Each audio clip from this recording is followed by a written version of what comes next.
I've wondered what it would feel like to stand close enough to him that I forget how to think, not because I'm weak, to have him touch me, hold me, kiss me like I was a discovery, because he knows exactly what he's doing. Rowan didn't realize he had stopped breathing until a soft knock echoed somewhere behind him. The page in his hand didn't move, didn't shift. His eyes stayed locked on the words, like they might disappear if he looked away too soon. The way he watches me, like he's already decided something I haven't agreed to yet, like he would lift me up on the table, and somehow, I don't hate it. His jaw tightened, just slightly, not discomfort, something else, something heavier. "Sir," the voice came again, more cautious this time. Rowan blinked once, slow, deliberate, before closing the diary halfway, just enough to break the hold it had on him, but not enough to forget what he had just read. "Leave it," he said quietly. Footsteps retreated. Silence returned, but not the same silence. This one felt different, charged, and before he could decide what to do with that, the door slammed open. The sharp sound cut through the room, immediate and unrestrained, the force of it pulling his attention up just in time to see her. Kaelani, standing there, chest rising slightly faster than normal, eyes locked on him with a clarity that didn't need explanation. She knew. Of course she did. Her gaze dropped, just for a second, to the diary in his hand. And that was all the confirmation she needed. "You..." She stopped, the word catching somewhere between anger and something she didn't want to name. Her throat tightened briefly before she forced it down, stepping fully into the room now, each step controlled, but not calm. "You read it." Not a question, not uncertain. Certain, and sharp. Rowan didn't respond immediately. He just watched her.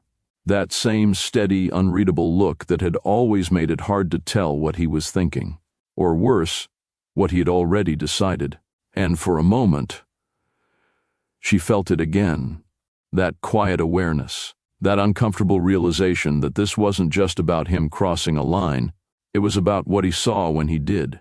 Her fingers curled slightly at her sides. "You had no right," she added, quieter this time, but no less firm.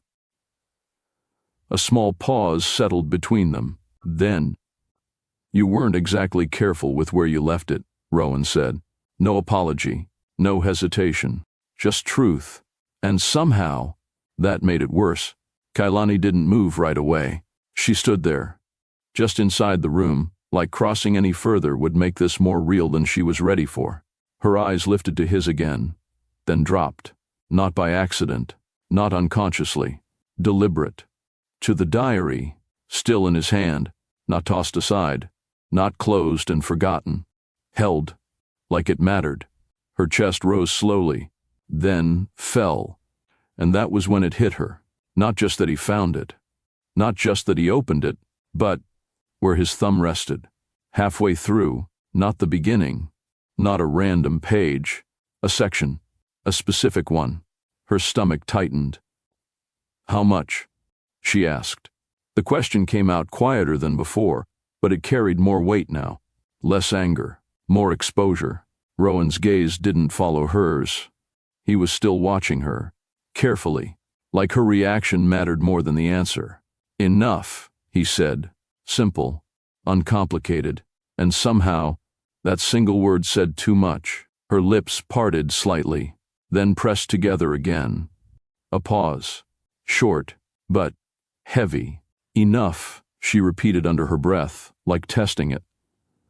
Like maybe it would sound different the second time. It didn't. Her eyes flickered back to the diary, then away again almost immediately, like looking at it too long would confirm something she wasn't ready to face. "You didn't just skim it," she said, not accusing, not loud, just certain. Rowan tilted his head just slightly, considering her words in a way that almost felt unfair. "I read what you wrote," he replied, and there it was again.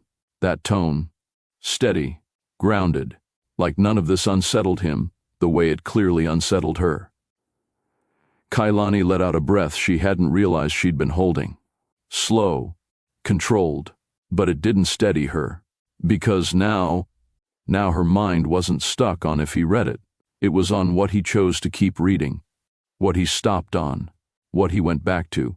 Her throat tightened slightly. There are parts in there. She started, then stopped. Her fingers curled again, this time not relaxing as quickly. Parts she never said out loud. Parts that only existed because no one else would ever see them.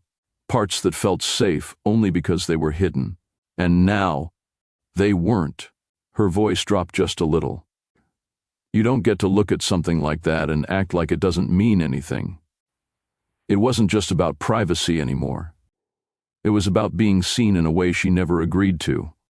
Rowan's gaze shifted then, not away from her, but slightly downward, to the diary. His thumb moved, just a fraction, and before he could stop himself, he opened it.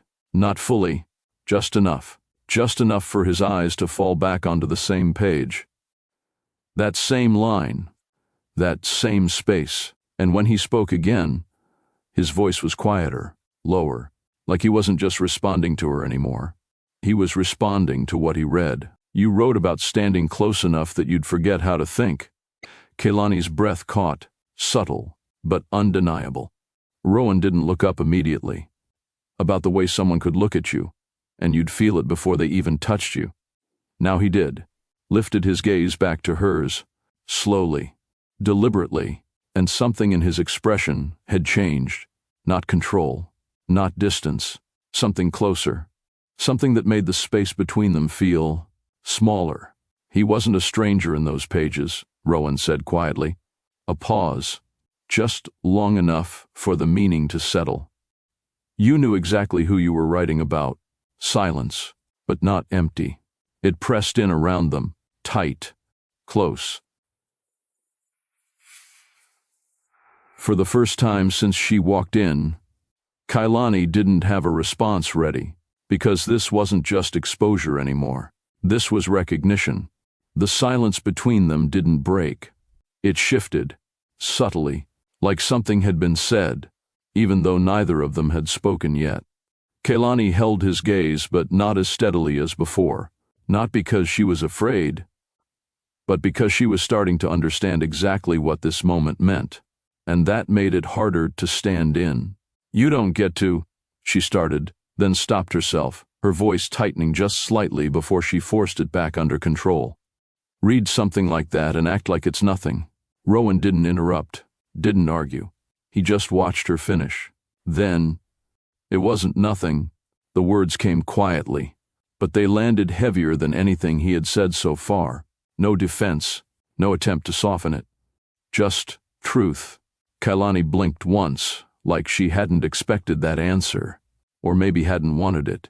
Her arms crossed slowly, more instinct than intention. Then, what was it? She asked. A beat. Rowan didn't answer immediately, not because he didn't know, but because he was choosing how much to say. And when he finally spoke, his voice dropped slightly. It was honest. That made her chest tighten in a way she didn't like, because he wasn't wrong, and that only made this worse. Her jaw shifted. That doesn't give you the right to... I didn't say it did. He cut in gently, not sharp, not dismissive, just firm enough to stop her. Another pause, short, controlled. Then, but I'm not going to pretend I didn't read it either. There it was. No denial, no apology, just ownership. And somehow, that unsettled her more than if he had tried to explain it away. Her fingers pressed slightly into her arms, like grounding herself. You should have stopped, she said, quieter now. Rowan's gaze didn't waver. I didn't want to. The honesty in that answer. It hit differently, not aggressive, not inappropriate, just unfiltered. And for a second, Kaelani didn't move, didn't speak, didn't even look away, because something about the way he said it didn't feel like intrusion anymore. It felt like attention, and that was dangerous. Her voice dropped, almost unintentionally. You don't even know what you were reading. Rowan exhaled slowly, not frustrated, not rushed, just steady. I know enough. A pause. Then his hand shifted slightly on the diary. not closing it, not hiding it, just acknowledging it. And I know it wasn't random. Kaelani's breath hitched, barely there but enough.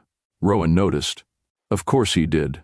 And I know, he continued, quieter now, that you didn't write those things just to let them sit on a page. Her stomach tightened. Because now, he wasn't just talking about the diary.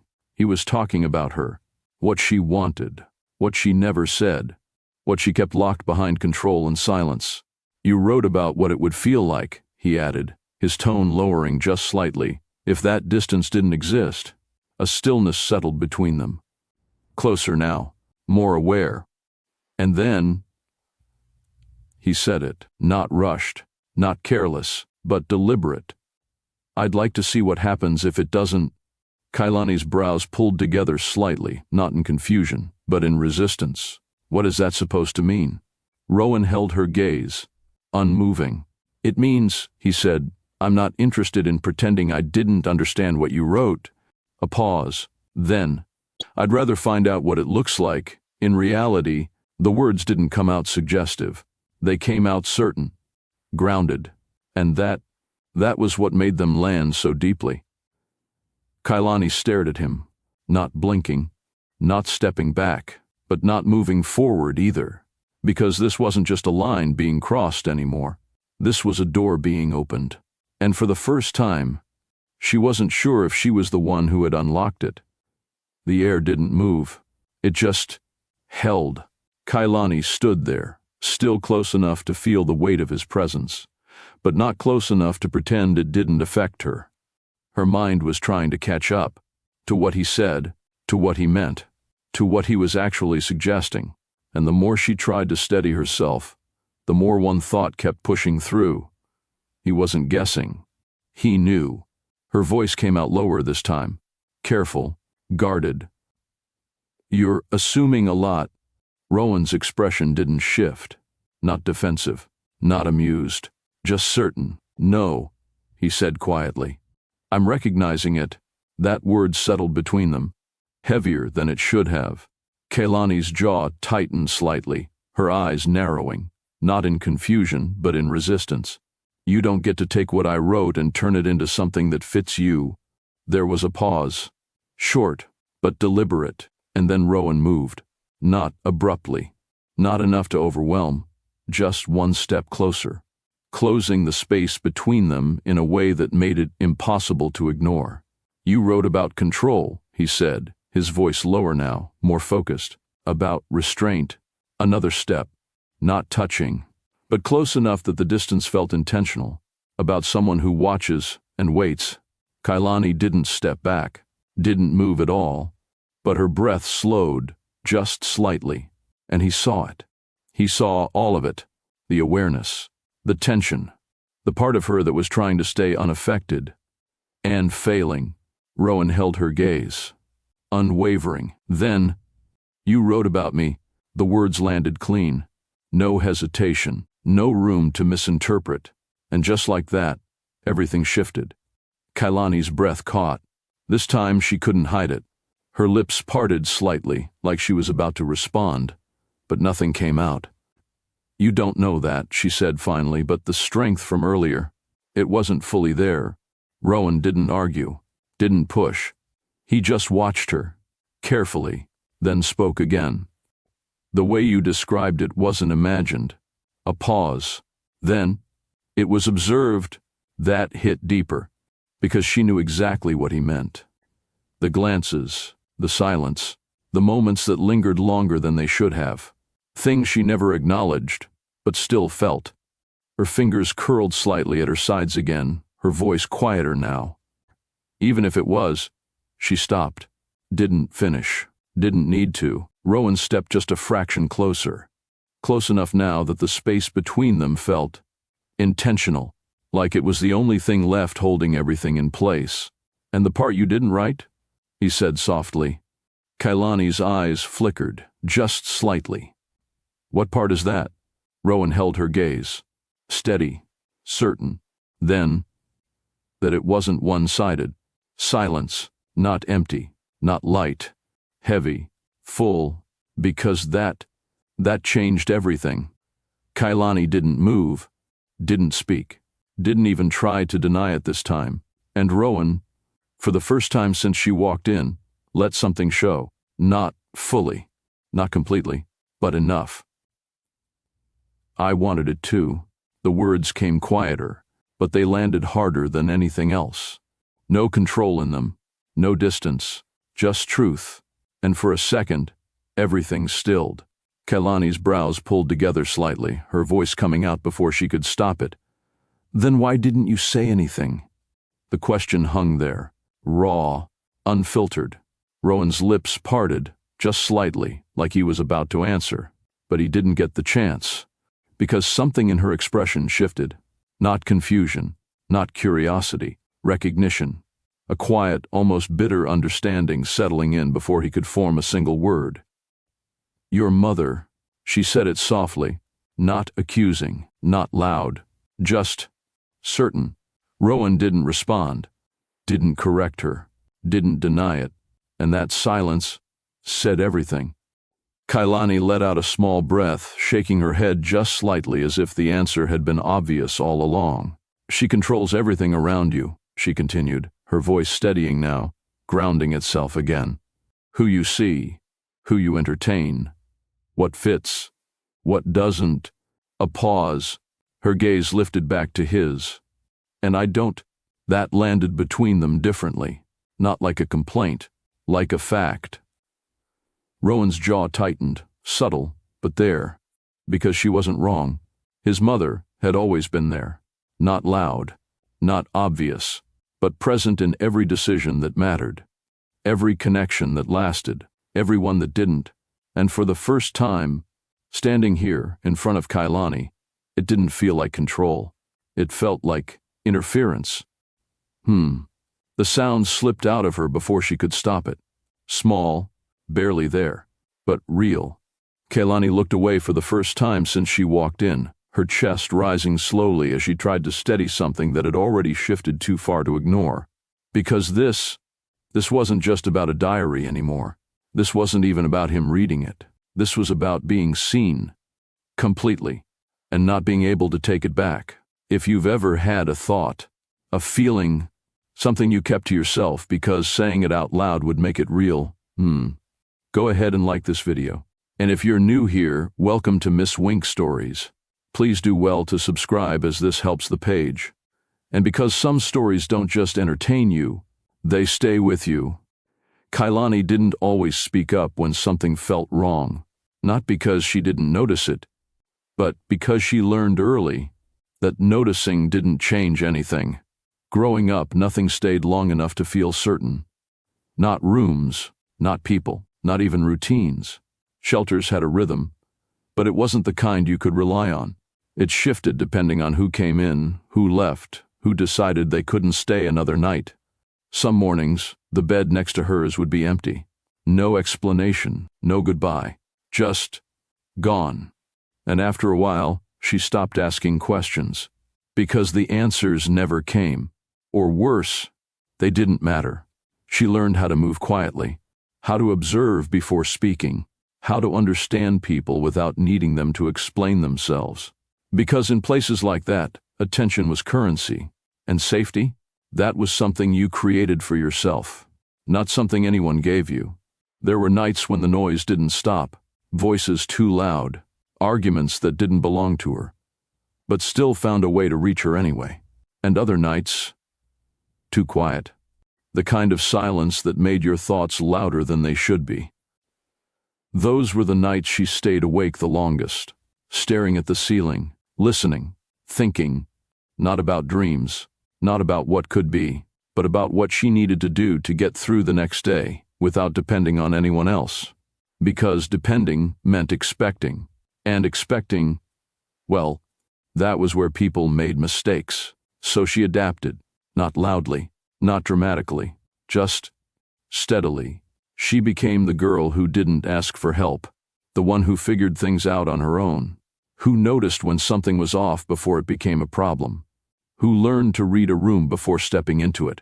And over time, that became her normal. Not survival, just life. It didn't happen all at once, that understanding. It came in pieces, small moments that didn't seem important at first, until they started adding up.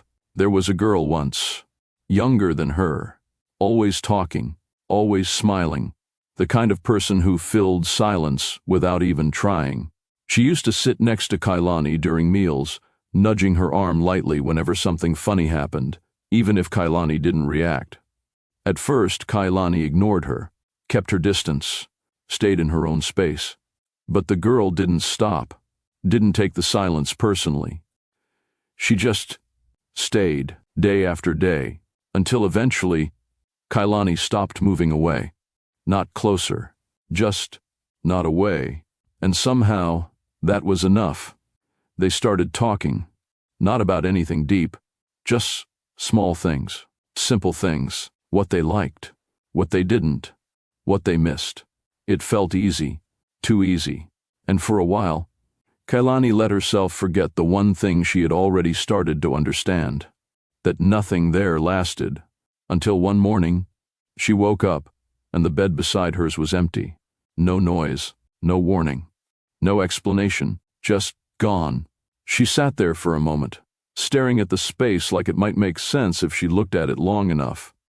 Oh, the sound slipped out quietly. Not shocked, not confused, just acknowledged, because somewhere in her mind, she had already prepared for it. Even if she didn't want to, she didn't ask where the girl went, didn't look for her, didn't mention her name, and that was the moment something settled into place. Clear, final. Attachment didn't just end, it disappeared. And when it did, you were the only one left feeling it. After that, Kaelani became more careful, not colder, not distant in a way people could point out, but precise.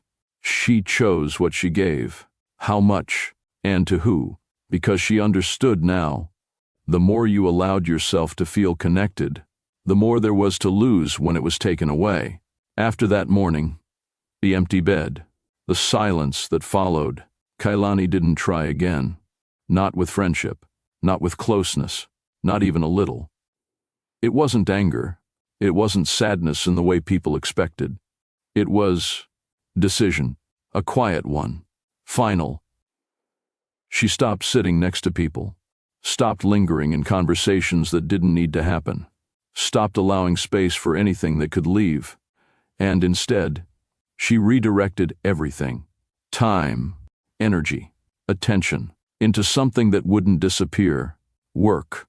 At first, it was small, helping where she could, organizing things no one asked her to organize, keeping track of details others ignored, not for praise, not for recognition, just structure, something she could control, something that stayed the same when everything else didn't. And people noticed, not loudly, not all at once, but gradually. She became reliable, the one who didn't forget, didn't get distracted, didn't need reminders. And when she was old enough, she got her first part-time job. Nothing impressive, long hours, low pay, but it didn't matter. Because for the first time, what she did directly affected what she had. That mattered. A lot. She learned quickly how to manage time, how to stretch money, how to keep things running without needing help. There were days she barely rested, moving from one responsibility to the next without pause, not because she had to, but because stopping felt unfamiliar, and unfamiliar felt unsafe. Just keep going, she would tell herself sometimes, her voice quiet, steady, like she didn't need anyone else to hear it. And she did. She kept going. Until one day, the shelter wasn't where she returned to anymore. The apartment wasn't much. Small, plain, quiet in a way that felt almost too still at first. But it was hers. Every corner, every wall, every moment of silence. No one leaving. No one arriving unexpectedly. No space she had to adjust around. Just hers. She stood in the middle of it once, keys still in her hand, looking around like she wasn't sure if it would last. Then, slowly, she exhaled and set them down. That was the moment. Not when she got it, but when she realized it wasn't going anywhere. From there, everything else followed. Better jobs, more responsibility, environments where attention to detail wasn't just useful, it was required. And Kaelani fit into that easily, because she had been doing it long before anyone thought to pay her for it. So when the opportunity came, working as a secretary for Rowan Hale, she didn't hesitate. Not because of him, not because of who he was, but because of what the position represented: structure, consistency, growth, things she understood, things she trusted. And when she stepped into that office for the first time, she didn't try to impress, didn't try to stand out. She just did her job, clean, efficient, uncomplicated, exactly the way she had built herself to be. And that was what made her noticeable. Not effort, not intention, just presence. The apartment stayed quiet, not the kind of quiet that felt empty, the kind that felt controlled, predictable, safe. Kaelani got used to that, the steady rhythm of her own routine, waking up when she chose, leaving when she needed to, returning to a space that didn't shift when she wasn't there. No surprises, no sudden absences, no one to adjust around. And over time, that quiet turned into something more than comfort. It became proof that she had done what she set out to do. She built something that didn't rely on anyone else. And because of that, it couldn't be taken from her the same way everything else had been. She moved through her days with intention. Work stayed clean. Decisions stayed logical. Emotions stayed where they belonged, not ignored, not denied, just contained. But they had to go somewhere, and they did, just not where anyone could see them. At night, on the days that felt heavier than she expected, or quieter than she liked, she wrote, not consistently, not like a habit she tracked, just when the thoughts stayed too long, when something lingered, when something needed to exist outside of her head. The notebook stayed tucked away, out of sight, unnoticed, because it wasn't meant to be shared. It wasn't for reflection or memory. It was release, a place where she didn't have to filter anything, didn't have to stay composed, didn't have to hold everything in. And the things she wrote, they weren't always neat. Sometimes they didn't even finish. Sentences cut short, thoughts left hanging, feelings she didn't fully explain, even to herself. But they were honest, more honest than she allowed herself to be anywhere else. "It's easier here," she admitted once, her pen pausing briefly against the page before continuing, "because on paper, nothing left unexpectedly, nothing changed without her knowing. Nothing disappeared. It stayed exactly where she put it. And that made it safe. That made it hers. Her softness didn't disappear. It just moved into pages no one was supposed to read, behind words no one was supposed to interpret, protected in a way that didn't require distance, just privacy. And everything else, that stayed controlled, composed, untouched, because the rule wasn't something she questioned anymore. It was something she lived by, quietly, consistently, and without exception. If you don't need anyone, you don't wait for them, you don't depend on them, you don't give them space to matter in a way that can be taken from you. And most importantly, they don't get the chance to break you. And maybe that was why what happened with Rowan felt different, because the one place she never expected to be seen was the one place he found her. Rowan Hale's world didn't leave room for uncertainty. Everything had a place, a time, a purpose. From the moment he stepped into his day, there was structure waiting for him, already set, already aligned, already moving. Schedules didn't shift unless he allowed them to. Meetings didn't run over unless he decided they should. People didn't interrupt unless they were worth the disruption, and most weren't. His office reflected that. Clean lines, minimal distractions, nothing unnecessary. Even the silence carried intention. Never empty, just controlled. Assistants moved with awareness, not noise. Conversations stayed direct, efficient, no wasted words. Because in his world, Excess wasn't impressive. It was a liability, and Rowan didn't tolerate liabilities. Not in business, not in people, not in himself. He didn't raise his voice to be heard, didn't repeat himself to be understood. He spoke once and expected it to land, and it always did, not because of fear, but because of presence. There was something about him that made people pay attention without being told to. A quiet authority, unforced, unquestioned, built over time, refined through consistency. He didn't rush decisions, didn't react emotionally, didn't allow moments to dictate outcomes. Everything was considered, measured, handled before it became a problem. Because for Rowan, control wasn't preference, it was standard. "Keep it aligned," he said once during a meeting, his tone even, eyes barely lifting from the document in front of him. That was all it took. Adjustments were made. Corrections followed. No further explanation needed. And when things ran the way they were supposed to, he didn't acknowledge it. Because to him, that was expected. Success wasn't something he celebrated loudly. It was something he maintained quietly, day after day, decision after decision, until it became less about achieving something and more about never losing it. Rowan didn't build that control on his own. Not entirely. Some of it came from her, not in the way people usually noticed. She wasn't loud, didn't interfere in obvious ways, didn't stand over him correcting every move. If anything, she appeared composed, refined, the kind of woman people respected before she even spoke.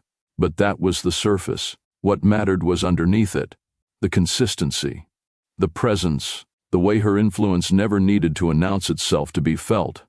It was always there, in decisions that seemed like his, but weren't fully his alone, in introductions that felt casual, but had been arranged long before they happened, in expectations that were never directly stated, yet somehow always understood. Rowan learned early that certain paths were easier than others, not because they were better, but because they were approved, and approval, in his world, came with benefits, access, stability, advancement, things that didn't come easily without it. So he adapted, not blindly, not without awareness, but with precision. He learned when to agree, when to remain silent, when to move in a direction that looked like his own choice, even when it wasn't entirely, because pushing against it, against her, didn't create conflict. It created consequences, quiet ones, the kind that didn't happen immediately, but showed up later, in missed opportunities, in subtle withdrawals, in things no one else would notice, but he would. "You don't need to force things," she had told him once, her voice calm, measured, as she stood beside him at an event years ago. The right choices align naturally. At the time, it sounded like guidance. Now, he understood what it really was. Direction, carefully framed, perfectly delivered, and always effective. Because Rowan didn't grow up being told what to do. He grew up learning what happened when he didn't. And that was enough. The introductions were never random. They looked that way, effortless, well-timed, almost coincidental. But Rowan knew better. He always did. It would start simply, a dinner he didn't need to attend, but was expected at, a gathering that aligned a little too perfectly with his schedule, a conversation that shifted direction just enough to include someone new. And then, her, not unfamiliar, just placed, someone who fit, on paper, in conversation, in presentation. Everything about her would align with what was considered acceptable, educated, composed, careful with her words, careful with her presence, the kind of woman who knew how to exist in his world without disrupting it. And that was the point. They weren't meant to challenge him. They were meant to complement him, to slide into place without resistance, to make things easier, smoother, predictable. Rowan would engage. Of course he would. He wasn't dismissive. He listened, responded, maintained the conversation exactly as expected, nothing lacking, nothing excessive, but never anything more. Because there was always something missing, not in them, but in the connection. It felt structured, like every response had already been considered before it was spoken, like every moment had been filtered through expectation before it reached him. And Rowan, he recognized that feeling, because it mirrored something he already knew too well: control. There were no risks in those interactions, no uncertainty, no unpredictability, and because of that, no real interest. He didn't reject them, didn't embarrass them, didn't create tension where it didn't need to exist. He simply didn't continue. Conversations ended where they were supposed to. Nothing extended beyond what was necessary. And eventually, the introductions stopped leading anywhere. Not because he refused, but because he never gave them enough to build on. "She's suitable," his mother had said once. Her tone neutral, almost observational, as they left one of those dinners. Rowan adjusted his cuff slightly, his expression unchanged. "That's not the issue," he replied. A pause followed. Short, but understood, because suitability had never been the problem. It just wasn't enough. There was one time he didn't follow the pattern. One time he stepped outside of it. And it started the same way everything else did. Subtle, unplanned, uncontrolled. She wasn't introduced, wasn't placed in his path with intention. She just appeared in a setting that had nothing to do with expectation, nothing to do with alignment. And because of that, there was no structure to follow, no script, no quiet pressure guiding the interaction. Just conversation, real, unfiltered. She didn't adjust herself to fit him, didn't mirror his tone, didn't soften her presence to make things easier. And for the first time, that didn't feel like disruption. It felt refreshing. He found himself staying longer than necessary, responding without calculating every word, allowing moments to stretch instead of ending them cleanly. It wasn't dramatic, wasn't overwhelming, just different. And that difference, that was enough. For a while, it worked. Quietly, without announcement, without interference, or at least, that's what it felt like. Until it didn't. The shift wasn't immediate. It never was. It started in small ways. A question that seemed too specific. A comment that felt slightly out of place. An introduction that shouldn't have happened, but did, and Rowan recognized it, not because it was obvious, but because he had seen it before. His mother had noticed. And once she did, things changed, not directly, not confrontational, just adjusted. Opportunities shifted, conversations redirected, circumstances altered in ways that couldn't be clearly traced, but could definitely be felt. And eventually, the relationship didn't end with a fight or a decision. It just dissolved, slowly, until there was nothing left to hold on to. Rowan didn't try to fix it, didn't chase it, didn't push against what was happening, because somewhere in the process, he understood something. Not everything that feels real is allowed to last. It's not sustainable, his mother had said at one point, her tone calm, almost dismissive, as if she were discussing something far less personal. Rowan didn't respond, didn't argue, didn't defend. He just let it go. And after that, he didn't step outside the pattern again. After that, Rowan stopped making exceptions. Not gradually, not reluctantly, just completely. Whatever space had opened in him during that relationship, he closed it. Carefully, deliberately. And this time, he made sure it stayed that way. Because he understood something now that he hadn't fully accepted before. It wasn't just about what he wanted. It never had been. There were always other factors, other considerations, other influences that didn't need to be spoken out loud to exist. And the more he thought about it, the clearer it became. Control wasn't just something he valued. It was something he needed. Because without it, things shifted. People interfered. Outcomes changed in ways that didn't belong to him. And there was only one way to prevent that. Don't leave space for it. So he adjusted, refined, tightened every part of his life until there was no room left for anything unpredictable. Work became sharper, more structured. Decisions became quicker, but more calculated. Interactions stayed within limits. Nothing extended beyond what was necessary. Nothing personal enough to be influenced. Nothing open enough to be taken. And most importantly, nothing real enough to be controlled by someone else. "Keep it simple," he muttered once under his breath, his fingers stilling briefly against the edge of his desk before continuing his work.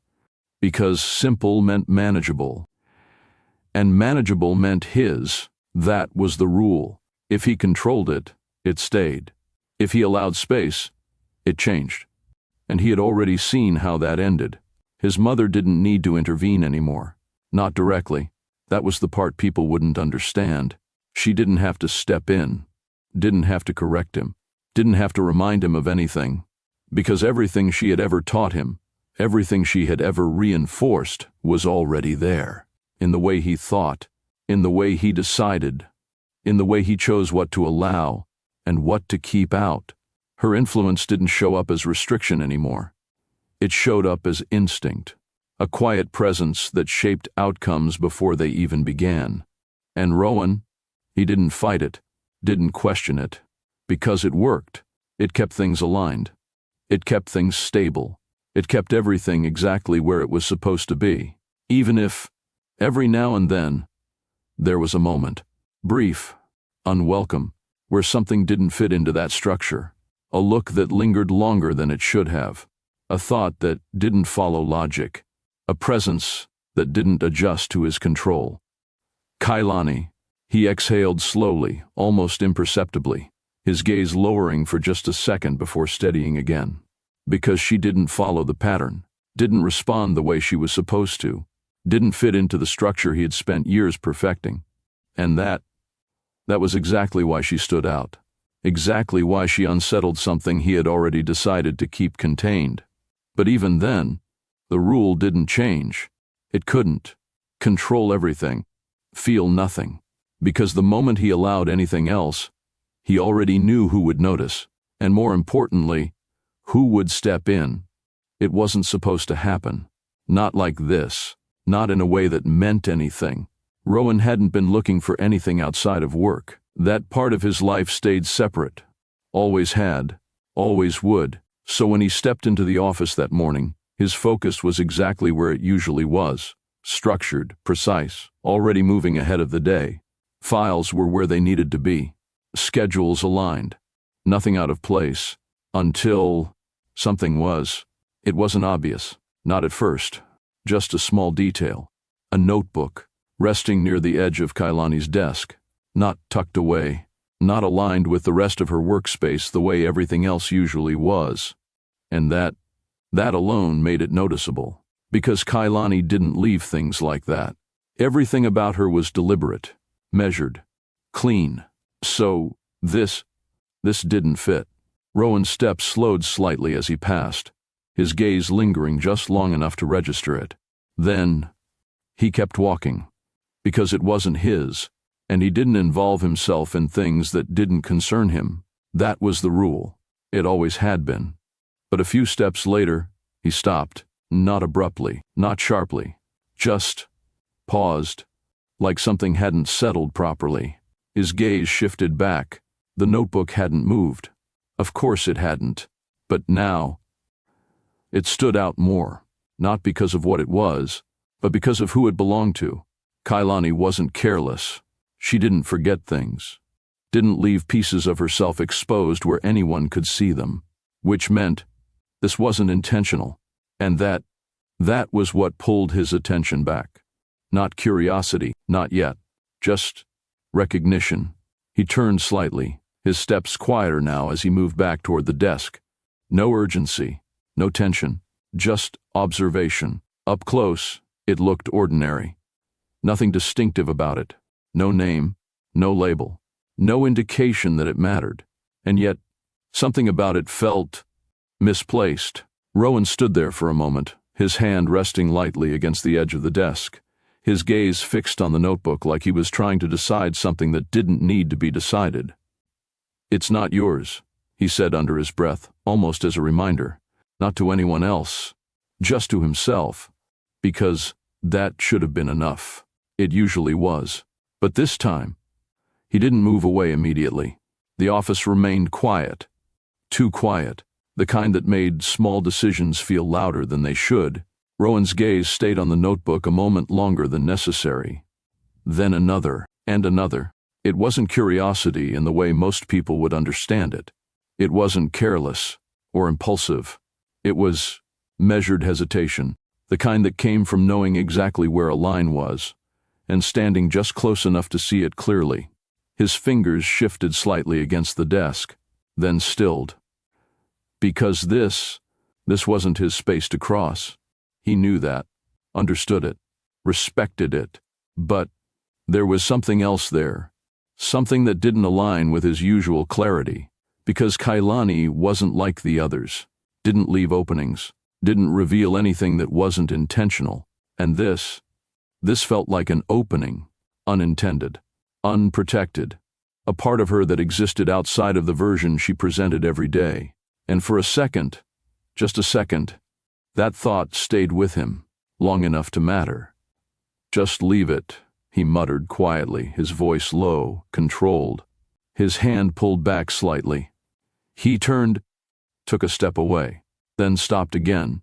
The pause this time was shorter, more decisive, because something had already shifted, not dramatically, not enough to be obvious, but enough. His gaze returned, and this time, he didn't hesitate as long. He reached for it, slowly, not rushed, not careless. His fingers closed around the edge of the notebook, lifting it just enough to feel its weight, light, unassuming, ordinary, and still, not. He opened it, not fully, just enough, like he wasn't committing to it yet, like he could still stop if he chose to. The first page didn't hold his attention, nor the second. But then, his eyes landed on a line, and everything stilled. His grip tightened slightly. His expression didn't change, but something in his focus did. Because what he read, it wasn't what he expected, and he knew that immediately. Rowan didn't turn the page right away. He stayed on that line, not because it was long, not because it was complex, but because of what it carried. It wasn't written like something meant to impress. No structure, no effort to sound a certain way. Just honest, unfiltered in a way that didn't belong anywhere outside of private thought. He exhaled quietly, his eyes moving across the words again, slower this time, taking them in, not analyzing, just reading. And that was where the difference was. Because if it had been fantasy, he would have recognized it immediately, something distant, detached, created. But this didn't feel created. It felt close, like it had been written in a moment where there was no space for performance, where nothing needed to be shaped or controlled, just expressed. His thumb shifted slightly against the edge of the page, not turning it, not yet, because something about what he was reading made him pause in a way he wasn't used to. It's easier when I don't have to think about it after, when it just exists for a moment and then it's gone. No expectations, no consequences. Rowan's gaze lingered there, not on the words themselves, but on what sat underneath them, that quiet admission, that careful distance. It wasn't about wanting something. It was about protecting herself from what came after, and he understood that, more than he expected to.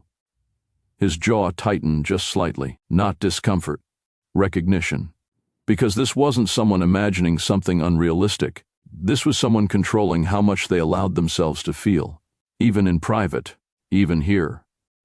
"You don't even let yourself have it fully," he murmured under his breath, almost without realizing he had said it. There was no response. Of course, there wasn't. But the thought stayed, because the more he read, the clearer it became. This wasn't written for anyone else. It wasn't meant to be seen, which meant every word in front of him was something she had never intended to share. And that realization should have been enough to stop. It should have been, but it wasn't. Rowan turned the page, this time without hesitation, because something had already shifted. And there was no stepping back from it now. His eyes moved across the next lines quickly at first, then slower, then still. He doesn't say much, but he doesn't need to. It's in the way he looks, like he already knows what you're going to say before you say it. Rowan's expression didn't change, but his focus sharpened. There's always distance, not cold, just controlled, like he's holding something back on purpose. A pause, not in the writing, in him, because that wasn't general, that wasn't broad, that was specific. His thumb pressed lightly into the edge of the page, grounding himself in something physical as his eyes continued moving. And the worst part is, I don't think I'd want him to lose that control. I think I'd want to be the reason he chooses to. This time, he didn't move right away, didn't turn the page, didn't shift his stance, because the space between what he was reading and what he knew was starting to close. Too quickly, too precisely. That's not, he started, then stopped, because finishing that thought would require denying something he wasn't ready to deny. His gaze lifted slightly, not fully away from the page, just enough, as if stepping back might change how it felt. It didn't, because now, it wasn't just about what she wrote. It was about what he recognized in it, the way she described it, the restraint, the observation, the distance that wasn't absence, but choice. That wasn't something imagined. That was something experienced, something seen, something understood. And there weren't many people who fit that description in her world. His jaw tightened again. Subtle, controlled, but there, because the possibility, the one he hadn't allowed himself to consider before, was becoming harder to ignore. Rowan didn't turn the page again. He didn't need to, because the answer, it was already there. Not written in one line, not stated clearly, but built across everything he had just read, carefully, consistently. His gaze stayed on the page, but his focus shifted, not on the words anymore, on the meaning behind them, the pattern, the details, the precision of it, because this wasn't general observation. This wasn't someone describing an idea. This was someone describing experience, not physical, not direct, but close enough to feel real, close enough to recognize. His fingers stilled completely against the edge of the notebook, and for the first time since he picked it up, he didn't move, didn't adjust, didn't shift his stance, because something had settled, quietly, but completely. "This isn't imagined," he said under his breath, the words barely audible, more thought than statement. A pause followed. Short, but final, because once he acknowledged that, there was only one place his mind could go, back to her, the way she moved through the office, always aware, always composed, never overstepping, never lingering where she didn't need to, but noticing. He had seen it before. Of course he had. The way her eyes would pause just a fraction longer than necessary when something didn't align. The way she understood instructions before they were fully explained. The way she adjusted without being told. It wasn't obvious. It wasn't something anyone else would catch. But he had. He just never assigned meaning to it, until now. His jaw tightened slightly as the realization settled deeper. Because this wasn't about what she thought he was. It was about what she had observed him to be. The control, the restraint, the distance that wasn't absence, but decision. She hadn't created that. She had seen it, understood it, and then written about what it might look like if it changed, if it shifted, if that distance didn't stay in place.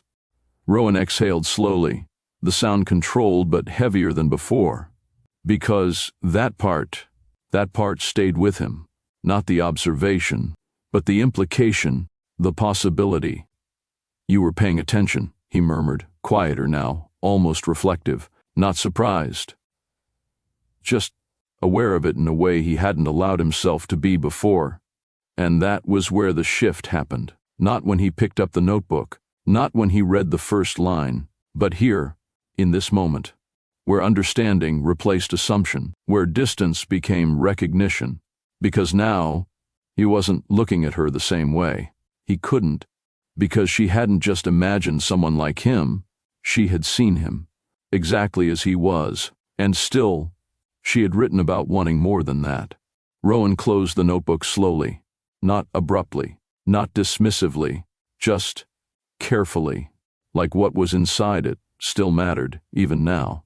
And for a second, he stood there, quiet, still, the structure he had built around himself, intact, unchanged, and yet not untouched, because something had been introduced into it, something he hadn't planned for, hadn't controlled, hadn't decided, and that alone, that was enough to make it matter.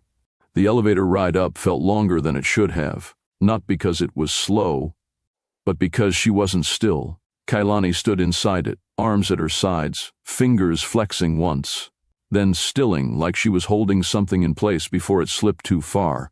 She had seen it. The notebook, gone from where she left it, not misplaced, not moved.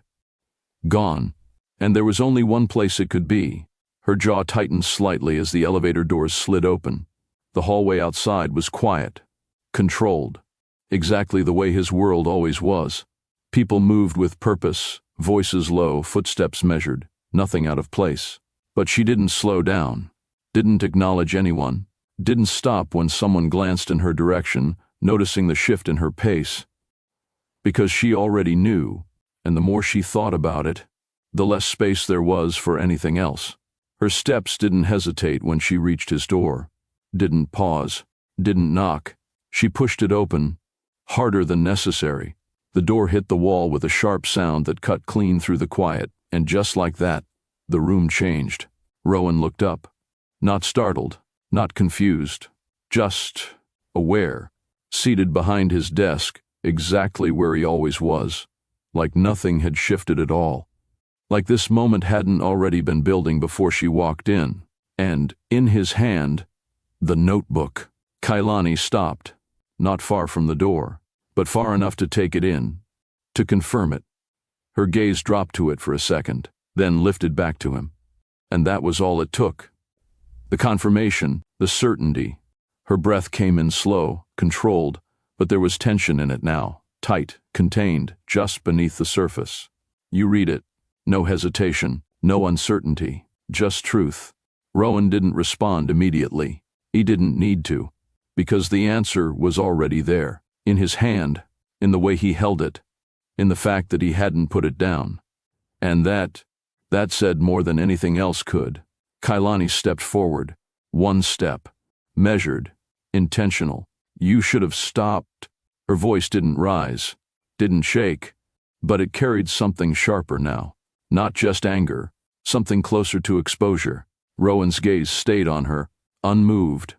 It changes things, he said. Simple, direct, like the weight of it didn't need to be explained. Her brows pulled slightly, the tension in her expression tightening as she held his gaze. Then act like it. A pause, short, but filled. You crossed a line. Rowan didn't look away. I know. No resistance. No denial, just acknowledgement. And somehow, that made it worse, because she couldn't push against it, couldn't argue with it, couldn't break through it. Kaelani exhaled quietly, her fingers brushing against her arm for just a second before stilling again. Then why? She stopped, her voice catching slightly before she forced it steady again. Why didn't you put it down? Rowan didn't hesitate this time. I didn't want to. And just like that, the room stilled again, not because of what he said, but because of how easily he said it. I didn't want to. The words didn't echo. They didn't need to. They settled, heavy, unmoved. Kaelani stared at him for a second longer than she intended to, like she was waiting for something else to follow, an explanation, a justification, something she could push against. But nothing came, and that was what made it harder. Her jaw tightened slightly as she took another step forward, closing the distance between them just enough to make this feel less like a conversation, and more like something she needed to take back. You don't get to decide that. Her voice was lower now, steadier, but there was something underneath it, something she was holding in place, carefully. That wasn't yours to keep reading, she continued, her gaze fixed on his. It wasn't yours to understand, and it definitely wasn't yours to hold on to like it means something you can stand here and... She stopped, not because she didn't know what to say, but because saying it felt too close to admitting something she hadn't agreed to yet. Her fingers curled slightly at her side, then released. Controlled. Always controlled. That was mine, she finished. Quieter now, but firmer. The only place I don't filter myself. The only place I don't have to think about how something sounds before it exists. A brief pause. Her breathing shifted, subtle but present. And you went through it like it was just another file on your desk. That landed sharper, because it wasn't entirely about the action anymore. It was about how easily he had done it, how naturally it seemed to fit into his world. Kaelani held his gaze, not stepping back this time, not giving him space to redirect it. You don't get access to me like that, she said, her voice tightening just slightly at the edges. Not because you were curious, not because you thought you understood something. Her eyes flickered just for a second, not away from him but through him, like something behind her words almost slipped forward. But you don't, she added more quietly now. You don't get to take something that was never meant for you and decide what it means. The room stayed still, not tense in the way arguments usually were, something else, closer, more focused, because she wasn't just trying to stop him anymore. She was trying to reclaim something he had already stepped into, and for the first time since she walked in, there was no distance in her stance, no space left between what she felt and what she was saying. Rowan didn't interrupt her, not once. He let every word land, let every pause sit where she placed it. And when she finished, he didn't rush to respond, didn't step in to correct anything. He just stood there, watching her, that same steady gaze, unmoved, unaffected, and that was what started to shift things. Because Kaelani wasn't used to that, not here, not in moments like this. People usually reacted, defended themselves, pushed back. But Rowan, he didn't do any of that. He didn't even look like he felt the need to. You're right. The words came quietly, simple, clear, and completely unexpected. Kaelani blinked once, her expression tightening just slightly as if she hadn't heard him correctly. What? Rowan's posture didn't change. You're right, he repeated. It wasn't mine to read. No hesitation, no argument, just acknowledgement. And somehow, that didn't settle anything. It made it worse, because now there was nothing to push against. No resistance, no conflict she could hold on to. Her brows pulled together slightly, her gaze searching his face like she was trying to find something that matched how she felt. But there was nothing there. No defensiveness, no regret in the way she expected. Just calm, controlled, like he had already accepted the outcome of this moment before she even walked in. Then why are you standing there like it doesn't matter? She asked, her voice tightening just slightly. A small pause followed. Rowan's eyes held hers. It matters. The answer came just as steady, just as grounded. And still, it didn't give her what she needed, because his tone didn't match the weight of what he was saying. There was no urgency, no shift. Nothing that showed this had affected him the way it had affected her, and that was what unsettled her. Her breath caught slightly before she steadied it again, her arms shifting as if she was trying to hold on to something that was already slipping. You don't get to stay this calm about it, she said, quieter now, but sharper. That's not how this works. Rowan tilted his head just slightly. Then how does it work? The question wasn't challenging. It wasn't dismissive. It was genuine, and that threw her off completely, because now she didn't have a clear direction anymore, no structure to follow, no predictable response to match, just him, standing there, unmoved, and for the first time since she walked in, Kaelani felt it. That shift beneath her control, small, but real. Kaelani held his gaze, still, trying to find something to anchor herself to again. But the more she looked, the less clear it became, because Rowan hadn't stepped back, hadn't redirected, hadn't even tried to soften what he had already said. He just stayed. And then he spoke again. I noticed you before this. The words were quiet, but they didn't need volume. They landed exactly where they were meant to. Kaelani's expression shifted, not dramatically, just enough, a flicker, brief, but there. Before what? She asked, her voice more controlled now but slower. Rowan didn't hesitate. Before the notebook, a pause. Then, before you left anything behind for me to find, her breath caught, subtle but present, because that changed the direction of everything. Her gaze didn't leave his, but something behind it did, something that had been steady before, now adjusting. Then why didn't you say anything? She asked. The question came softer this time, less guarded, more direct. Rowan exhaled quietly, not avoiding, not deflecting, just choosing his words. Because I don't act on things that complicate what I've already built. It wasn't a vague answer. It wasn't unclear. It was precise, intentional, and it carried more than just the words themselves. Kaelani's eyes held his, searching, reading between what he said and what he didn't. Your mother, she said, not guessing, not questioning, knowing. Rowan didn't respond, didn't confirm it out loud. But he didn't deny it either, and that was enough. Kaelani let out a small breath, her gaze lowering for just a second before returning to him. So you noticed, she said quietly, and still chose not to. There was no accusation in it, just clarity. And Rowan, he didn't shift away from it. Not everything I notice is something I allow. The words came steady, controlled, and final. And somehow, that landed deeper than anything else he had said. Because now, this wasn't just about the diary. This was about choice, what he chose to feel, what he chose to ignore, and what he was choosing now. Neither of them spoke, not right away, because everything that needed to be said already had been, and what was left didn't belong in words. Kaelani didn't step back. She could have. There was enough space, enough distance to create something safer, but she didn't take it. And Rowan, he didn't close it either.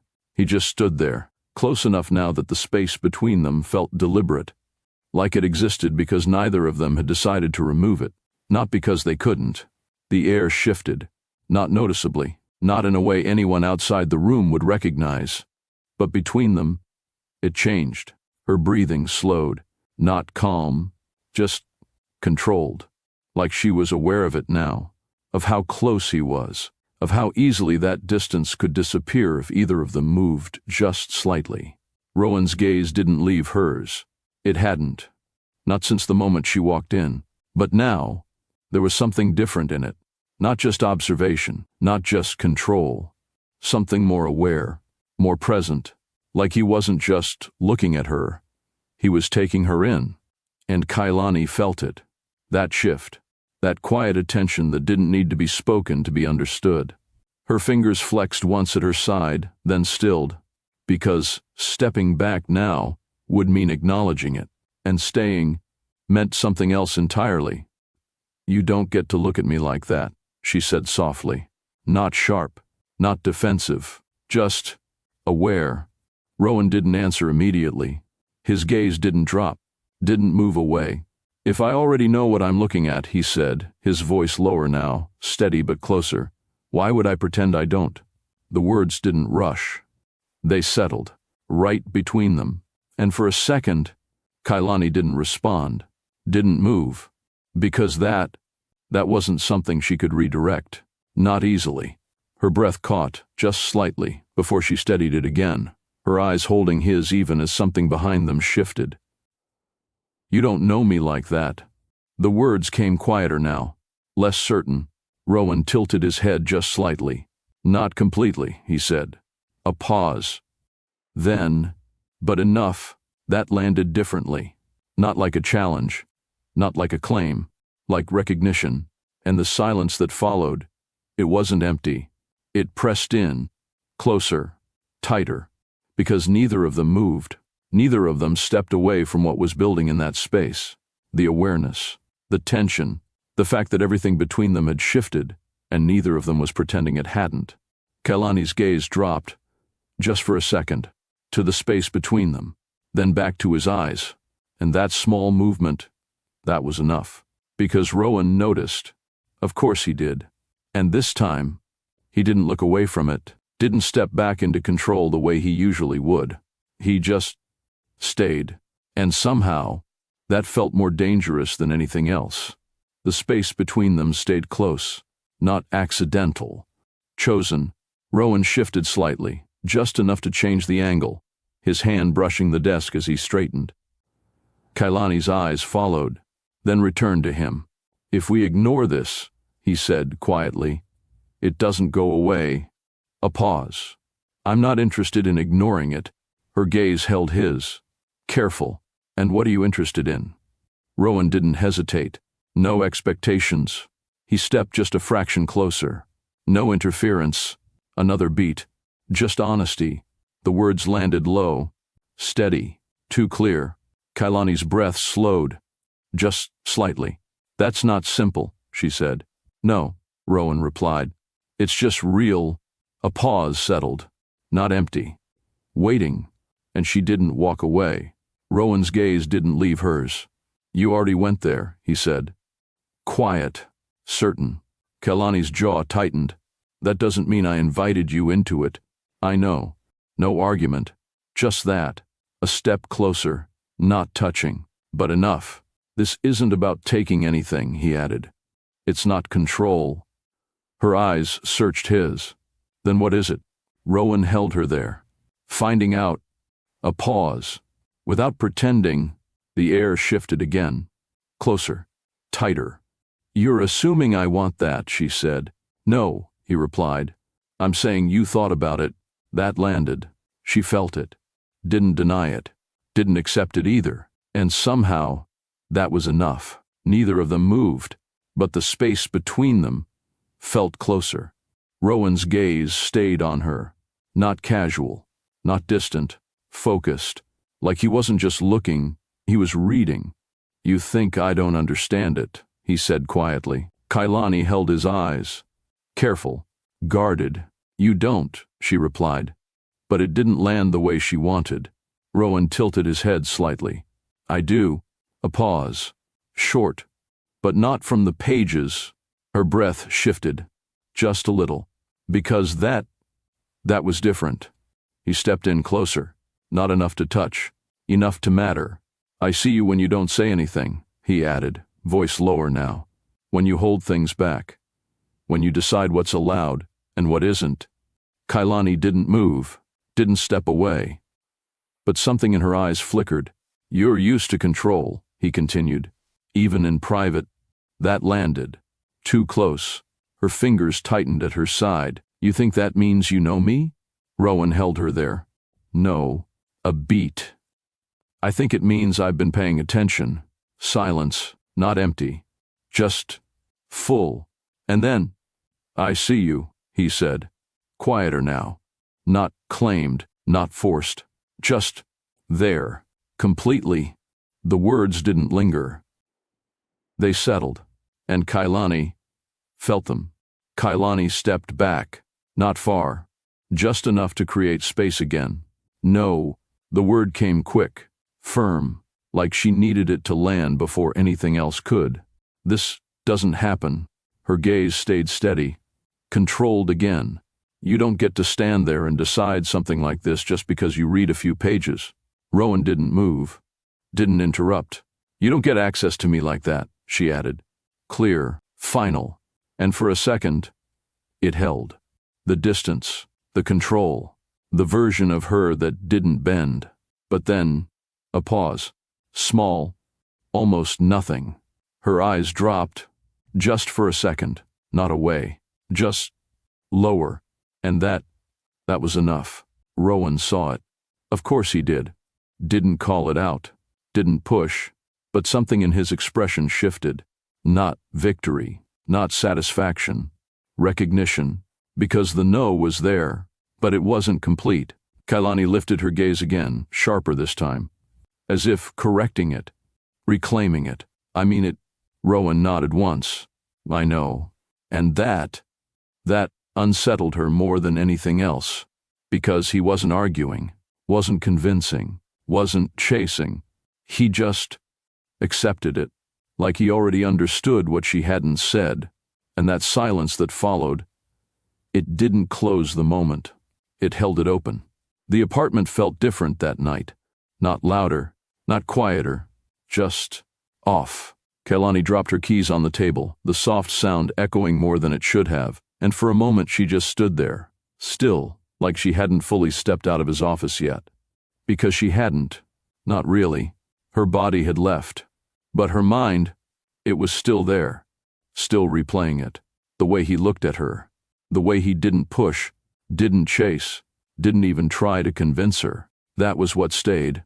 That was what didn't make sense. No expectations, she murmured under her breath, almost like testing the words outside of him. They sounded different here. Quieter, less controlled. She exhaled slowly, running a hand through her hair before moving further into the room, her steps slower now. Measured, but not as steady as usual, because something had shifted. Not outside, inside.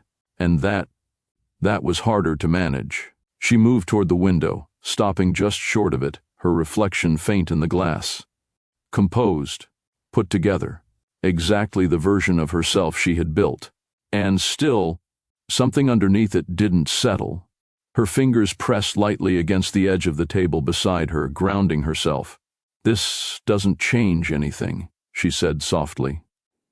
But it didn't land. Not fully, because if it didn't matter, she wouldn't still be thinking about it, wouldn't still feel it. The space between them, the way he said it, the way he saw her. Her jaw tightened slightly. She turned away from the reflection, because that was where it started to feel too real. The quiet pulled something up. Not suddenly, not all at once, just slowly. The kind of memories that didn't need to be called. They just showed up, uninvited. She had felt this before. Not him, not this situation. But this feeling of something getting too close, too real, too possible. Her mind drifted back before she could stop it, to nights that didn't belong to her anymore, but still stayed. The shelter, the thin mattress, the ceiling she used to stare at when sleep didn't come easily. The sounds around her never fully settling. Someone shifting, someone whispering, someone leaving, always leaving.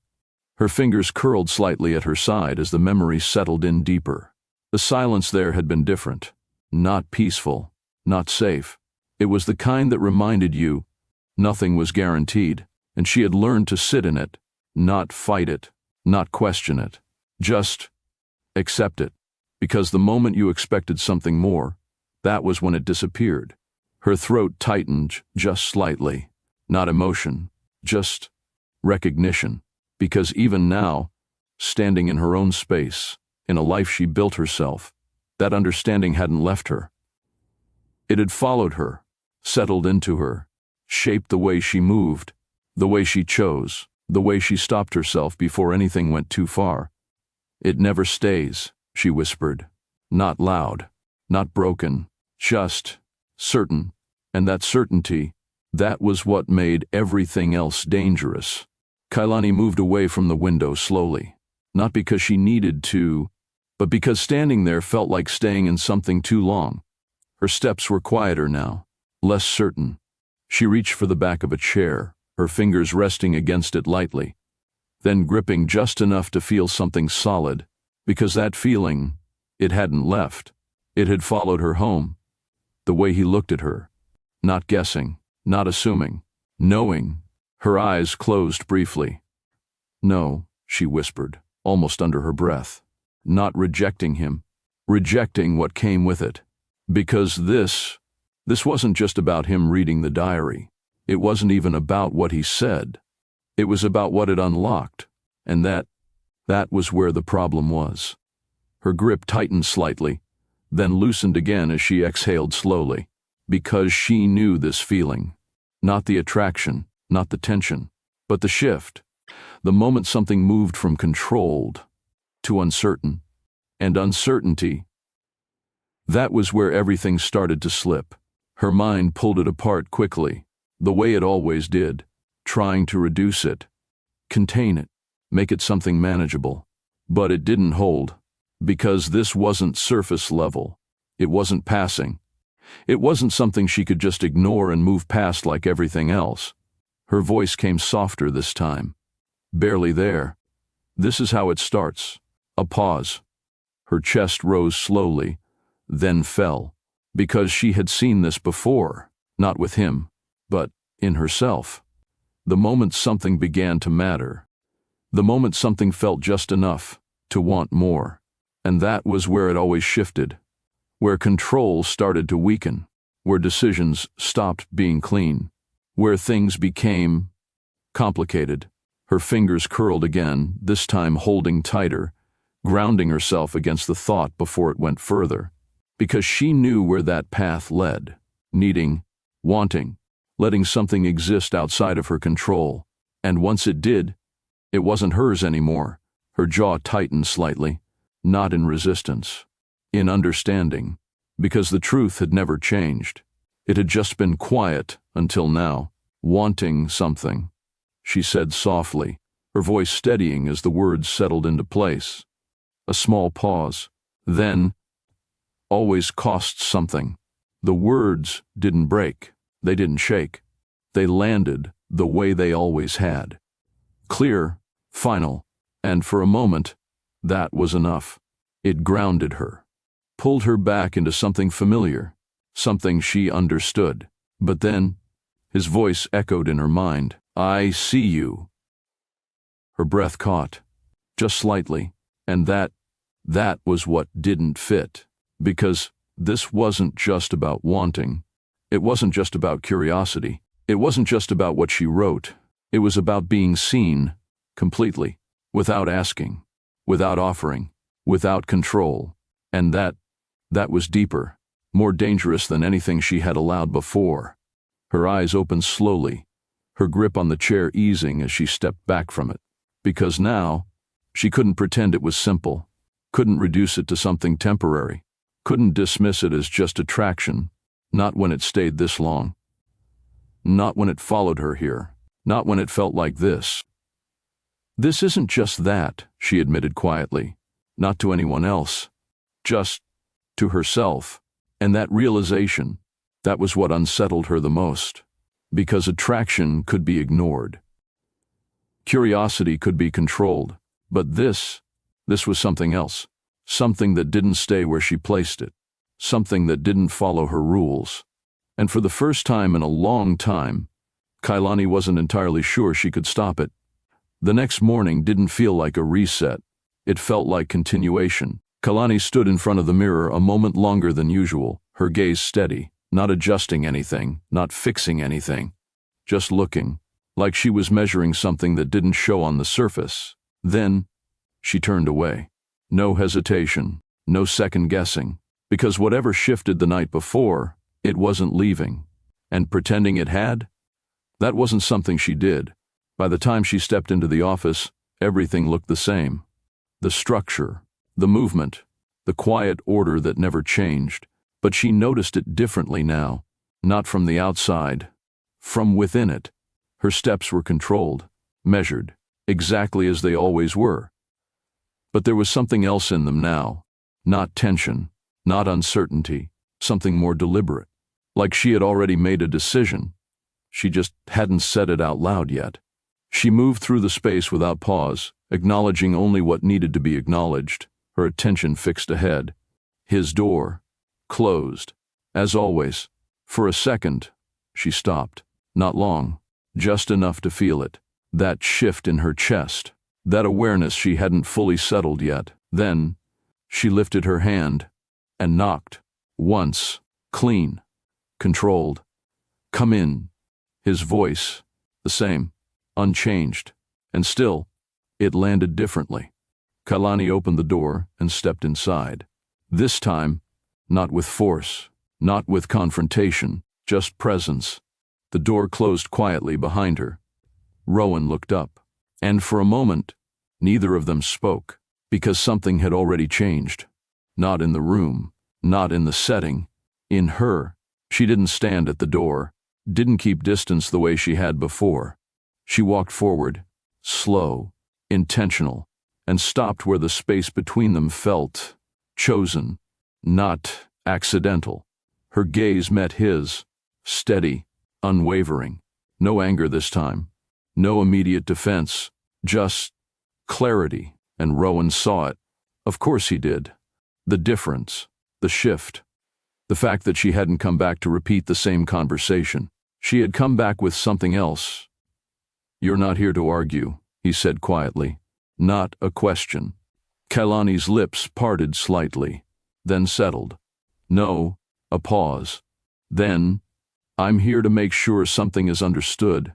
Her voice was calm, but there was weight in it now. Not resistance, not reaction, decision. And that was new. Rowan leaned back just slightly, his attention fully on her now, like he already knew this wasn't going to follow the same pattern. "Go ahead." Kaelani held his gaze, didn't rush, didn't soften, because this time, she wasn't reacting to him. She was choosing how this moved next, and she wasn't giving that up again. Kaelani didn't look away, not once. She moved again, one step, then another, slow, deliberate, until the space between them wasn't something she was standing outside of anymore. It was something she had entered. Rowan didn't stop her, didn't interrupt, but his focus sharpened, because this wasn't how she usually approached him. Not this close, not this direct. She stopped in front of his desk, not across it, not separated by it. To the side, where nothing sat between them, and that alone changed the balance. Her hand rested lightly against the edge, fingers brushing the surface just enough to steady her stance. Not nervous, not unsure, just grounded. "You said no expectations," she began. Her voice was calm, even, but there was a quiet weight behind it now. "You said no interference." A pause. Her gaze held his. Just honesty. Rowan didn't move, didn't speak. He let her take it where she wanted, because now she was leading. Kaelani tilted her head slightly, her eyes narrowing just enough to show she wasn't accepting anything at face value. "That sounds simple when you say it," she continued. "But nothing about this is simple." Her fingers shifted slightly against the desk, then stilled. "Because you don't exist without structure," she added, "without control, without things falling exactly where you expect them to." That landed, not as a challenge, as fact. "And I don't exist inside that," she said, quieter now, but firmer. A pause followed, short, measured, because this wasn't about pushing him away. It was about defining the space before anything else could fill it. "If this moves forward at all," she said, her voice lowering just slightly, "it doesn't happen the way you're used to." Rowan's gaze stayed on her, unbroken, because he understood what she was doing. She wasn't rejecting it. She was shaping it. And that shifted everything. Her fingers slid a fraction along the edge of the desk before stilling, her gaze never leaving his. "You don't get to lead this," she said quietly, not sharp, not defensive, certain. Rowan's eyes held hers, focused, listening, because the shift, he felt it. "You don't get to decide the pace," she continued, her voice lower now, steadier in a way that didn't ask for permission.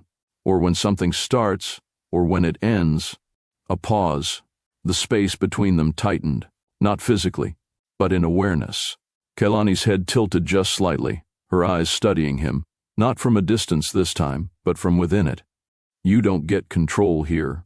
The words landed softly, but they didn't leave room for interpretation. Rowan didn't interrupt, didn't correct, but something in his posture changed, subtle, almost unnoticeable. Except she saw it. Of course she did, because for the first time, he wasn't the one setting the structure. She was. "If this happens," she added, her voice quieter now, almost deliberate. In how close it stayed between them, it happens because I allow it. Her breath slowed, measured, but not as distant as before. And the moment it stops making sense for me, a small pause, her fingers pressed lightly into the desk. If it becomes complicated, it ends. I walk away. No hesitation, no uncertainty, just truth. Rowan's gaze didn't break, didn't shift away, because what she was offering, it wasn't submission. It wasn't uncertainty. It was choice, clear, controlled, and entirely hers. For a second, neither of them spoke, because the weight of it didn't need more words. Kaelani held his gaze a moment longer, then stepped back. Not far, just enough to shift the air again, to remind him this wasn't something he could step into without her. And that was the difference. Rowan didn't answer right away, not because he didn't have one, but because he was weighing it, not her words. Her. Kaelani held her ground, her posture steady, her gaze fixed on him like she had already made peace with whatever direction this took. No hesitation, no retreat, just decision. Rowan leaned forward slightly, resting his hand against the desk, his attention narrowing, not in pressure, but in focus. "You're asking me to step into something without structure," he said. His tone stayed even, but there was something underneath it now, less distant, more present. Kaelani didn't soften. "I'm not asking," she replied. "I'm telling you what it is." A brief pause settled between them. Not empty, measured. Rowan's eyes traced her expression, slow, deliberate, like he was reading more than what she said. "And if I don't agree?" he asked. Kaelani didn't blink. "Then nothing happens. No edge, no emotion, just certainty." That landed. Not loudly, but firmly enough that it didn't need anything else.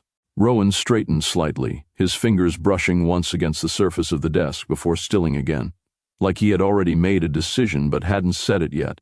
Because this wasn't how things usually worked. Not for him, not in any part of his life. Everything he allowed had structure, defined outcomes, clear direction. And she had just removed all of that, left him with something open, uncontained, and entirely dependent on her terms. His gaze lifted back to hers, held, longer this time, not testing, not resisting, considering. "You realize what you're doing," he said, not a question. Kaelani's expression didn't change. Yes, simple, unapologetic. Another pause, short, but full, because neither of them stepped away from it. Rowan exhaled quietly, his shoulders easing just enough to show the shift, not loss of control, but a decision to stop holding it so tightly. "Then we start there." The words came low, measured, but certain, not agreement out of pressure, out of choice. And that was what made it real. Kaelani didn't react immediately, didn't move. But something in her gaze steadied further, like she had expected resistance, and adjusted the moment it didn't come. For a second, neither of them spoke. No need, because what sat between them now wasn't unclear. It wasn't uncertain. It was set, not by him, not by the situation, by her. And the fact that he stepped into it anyway, that was what made the air feel different. Closer, heavier, not tense, just aware. It didn't take long. It never did. Rowan's mother didn't look for problems. She noticed patterns, and when something shifted, even slightly, it stood out. He didn't cancel meetings, didn't miss deadlines, didn't lose control of anything that could be measured. From the outside, nothing had changed, but she didn't rely on what was visible. She paid attention to what didn't fit. The pause before he answered a question he would normally respond to immediately. The way his attention drifted, just briefly, during a conversation that should have held it completely. The fact that he ended a call earlier than necessary. Not rushed, just earlier. Small things, almost nothing. But to her, they were enough. She sat across from him that afternoon, her posture composed, her expression unreadable, her fingers resting lightly against the arm of her chair as she observed him without making it obvious. You've adjusted your schedule this week. It wasn't a question. Rowan didn't look up immediately. Temporarily, his tone stayed even, unchanged. She tilted her head slightly. A quiet acknowledgement. Nothing more. But her gaze didn't leave him, and he knew it. Of course he did. He always did. Because this wasn't new. This was how she worked. She didn't press, didn't confront. She allowed space, let the silence do what questions couldn't. And eventually, something revealed itself. Rowan closed the file in front of him, his movements controlled, deliberate, before finally meeting her gaze. Is there something you want to ask? Her lips curved slightly. Not a smile. Just recognition. If there was, she said softly, you'd already know. A pause settled, thin, controlled, because the truth was, he did. He just wasn't giving it to her. Not yet. And she could feel that. She didn't ask again. Not directly. That wasn't her approach. She observed, adjusted, connected details that didn't seem related, until they were. The changes in his schedule, the slight shifts in timing, the moments where his attention wasn't exactly where it should be. It didn't take long to narrow it down. Not to a situation, to a person. Kaelani. The name appeared more often than it used to. Not in obvious ways. Not repeated. Just present, where it hadn't been before. Her involvement in certain meetings. Her proximity to decisions she previously wouldn't have been included in. The consistency of it. That was what mattered. Consistency meant intention. And intention, that was where things started to matter. She didn't approach her immediately. Didn't call attention to it. She preferred to see more before she moved. So she asked indirectly. Small questions. Carefully placed. How long has she been in that position? Who recommended her? Does she handle everything? Or just what's assigned? The answers came easily. Nothing unusual. Nothing that stood out on paper. Efficient. Reliable. Professional. Exactly the kind of presence that should blend into the structure. And yet, she didn't. Not anymore. Her fingers tapped lightly once against the arm of her chair. A subtle rhythm that stopped just as quickly as it started. Interesting, she murmured, almost to herself. Not impressed. Not concerned. Just aware. Because whatever had changed, it hadn't come from nowhere. And if Rowan wasn't addressing it directly, then it meant one thing. He hadn't decided what to do with it yet. And that was where she stepped in. The meeting wasn't arranged for Kaelani. Not officially.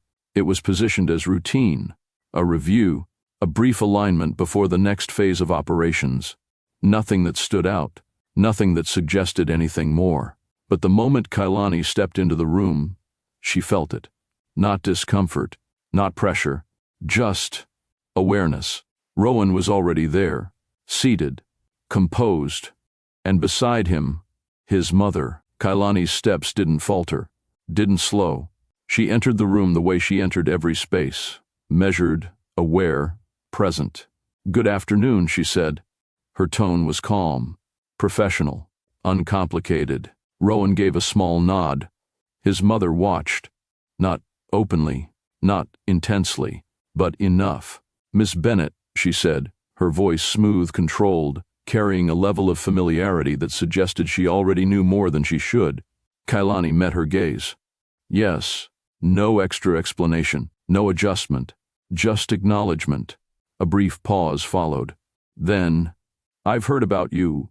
The words were polite, well placed, but they didn't sit lightly.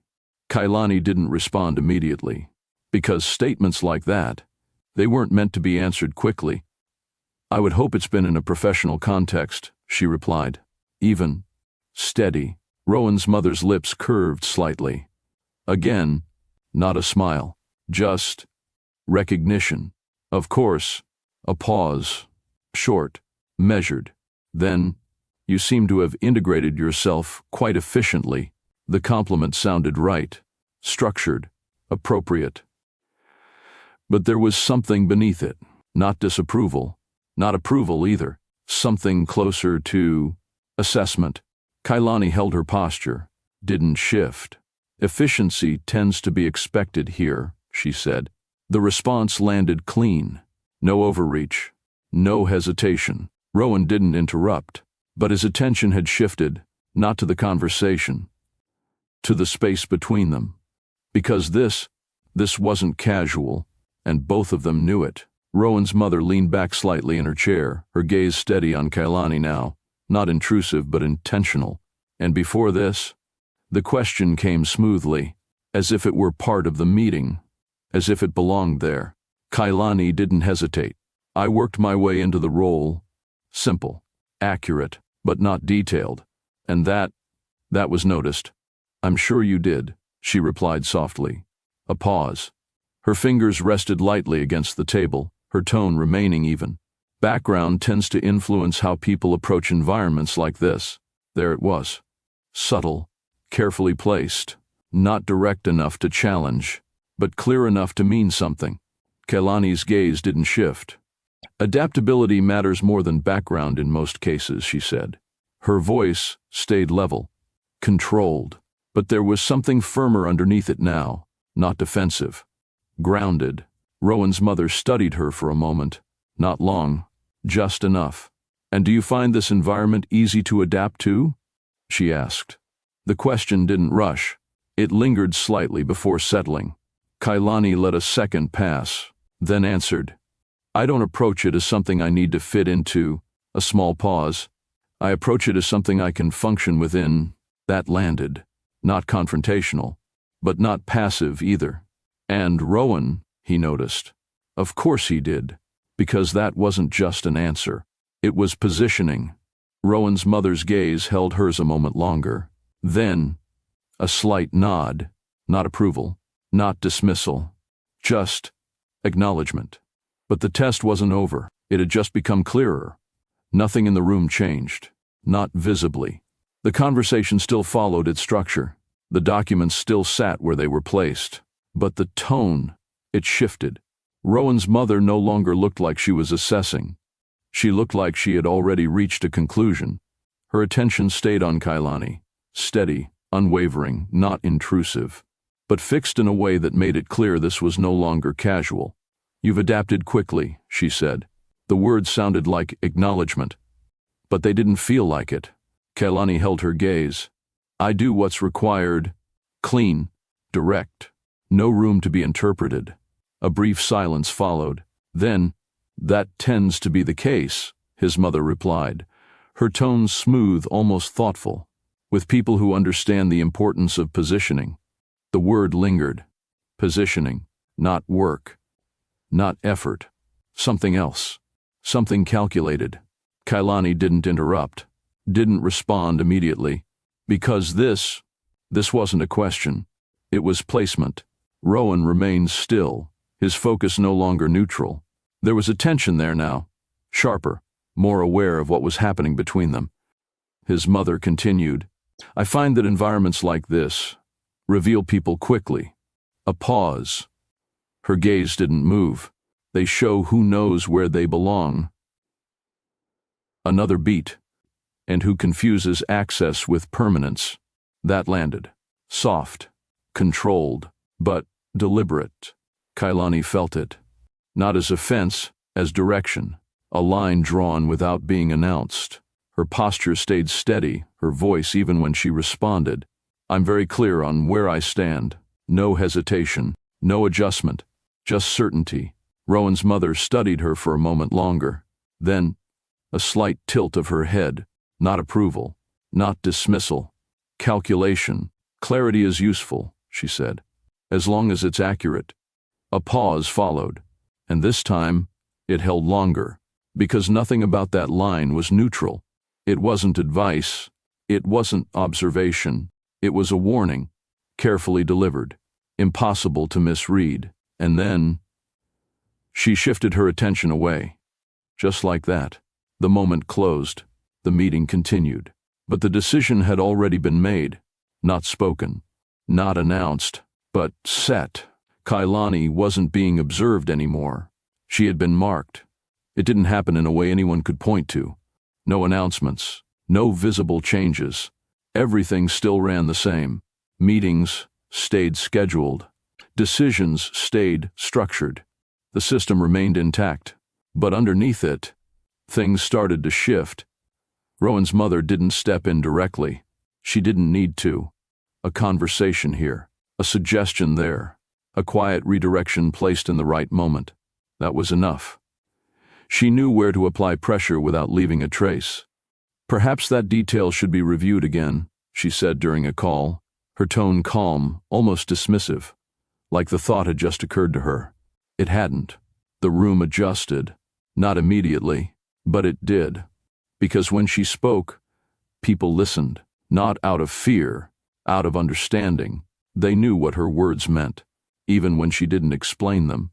Files were reassigned, decisions were delayed, processes tightened just slightly. Nothing dramatic, nothing obvious, just controlled adjustments.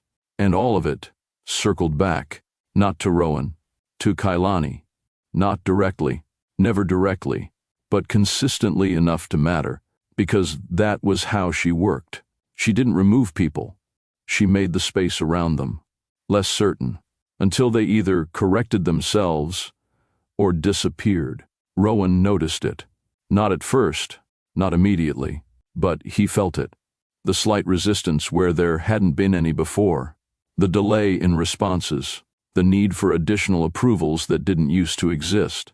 Small, but deliberate. He adjusted, as he always did, handled it, moved through it, until it became pattern. And patterns, he paid attention to those. "You're expanding involvement too quickly," his mother said during a private conversation. Her tone composed, her posture relaxed like this was nothing more than routine discussion. Rowan didn't respond right away. He already knew where this was going. "She's effective," he said instead. Simple, direct. His mother's gaze remained steady. "That's not the concern." A pause, short, controlled.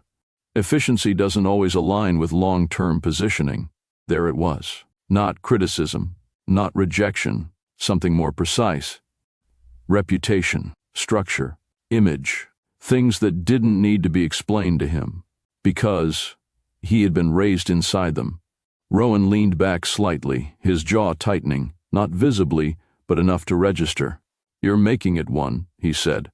His tone didn't rise, didn't sharpen, but it didn't soften either. His mother didn't react, not outwardly. "I'm making sure it doesn't become one," she replied. The distinction mattered, at least to her. Another pause followed, and this one held longer. Because what sat between them now wasn't disagreement. It was pressure. Quiet, measured, but undeniable. "You're aware of how this looks," she added, her voice lowering just slightly, not to hide it, but to contain it. Rowan held her gaze. "Yes, a beat. I'm also aware of what's actually happening." That landed, but it didn't shift her.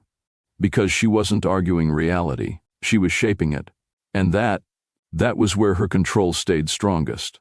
The first change didn't announce itself. It slipped in quietly. A meeting time moved forward, she found out after it ended. A report she finalized came back with edits she hadn't been asked to make. Kaelani didn't react. She adjusted. That was instinct. But by midday, the pattern was harder to ignore. Information reached her late. Decisions landed already concluded. Not mistakes. Not oversight. Deliberate spacing. She stood still for a moment, eyes scanning the updated schedule. Her role hadn't been removed, just reduced. Less visibility, less influence. Her lips pressed together briefly. No frustration, no confusion. Recognition. Someone wasn't blocking her. They were narrowing her. By the next day, it became clearer. A presentation she built, reassigned. No discussion. No justification. She handed over the file without comment, watched it leave her desk like it had never belonged there. Later, voices dropped when she walked past. Not silence, just a shift in tone, enough to be noticed, not enough to be questioned. Kaelani kept moving, unbothered on the surface, but her awareness sharpened. Every change traced back to one thing: Not error, not coincidence. Direction. She stopped outside Rowan's office. Her hand lifted slightly, then lowered again. This didn't come from him alone. No, this felt structured, intentional in a way that carried distance. Her gaze moved down the corridor. Measured, focused. Right, she said under her breath, not reacting. Understanding.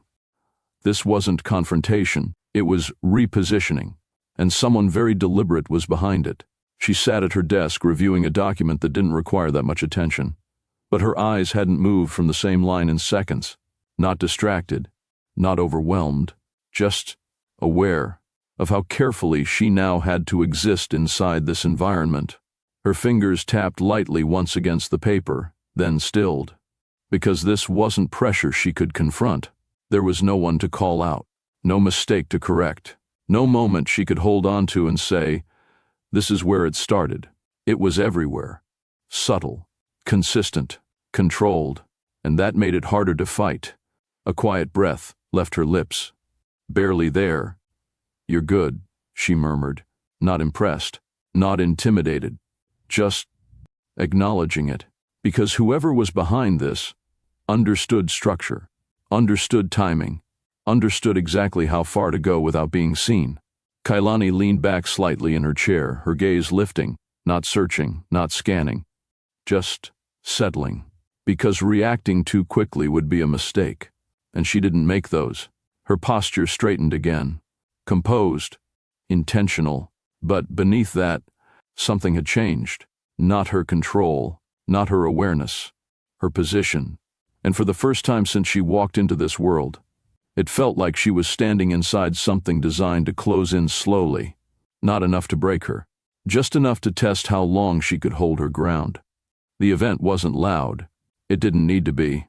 Everything about it spoke in quieter ways. Who stood where, who approached first, who was acknowledged, and who wasn't.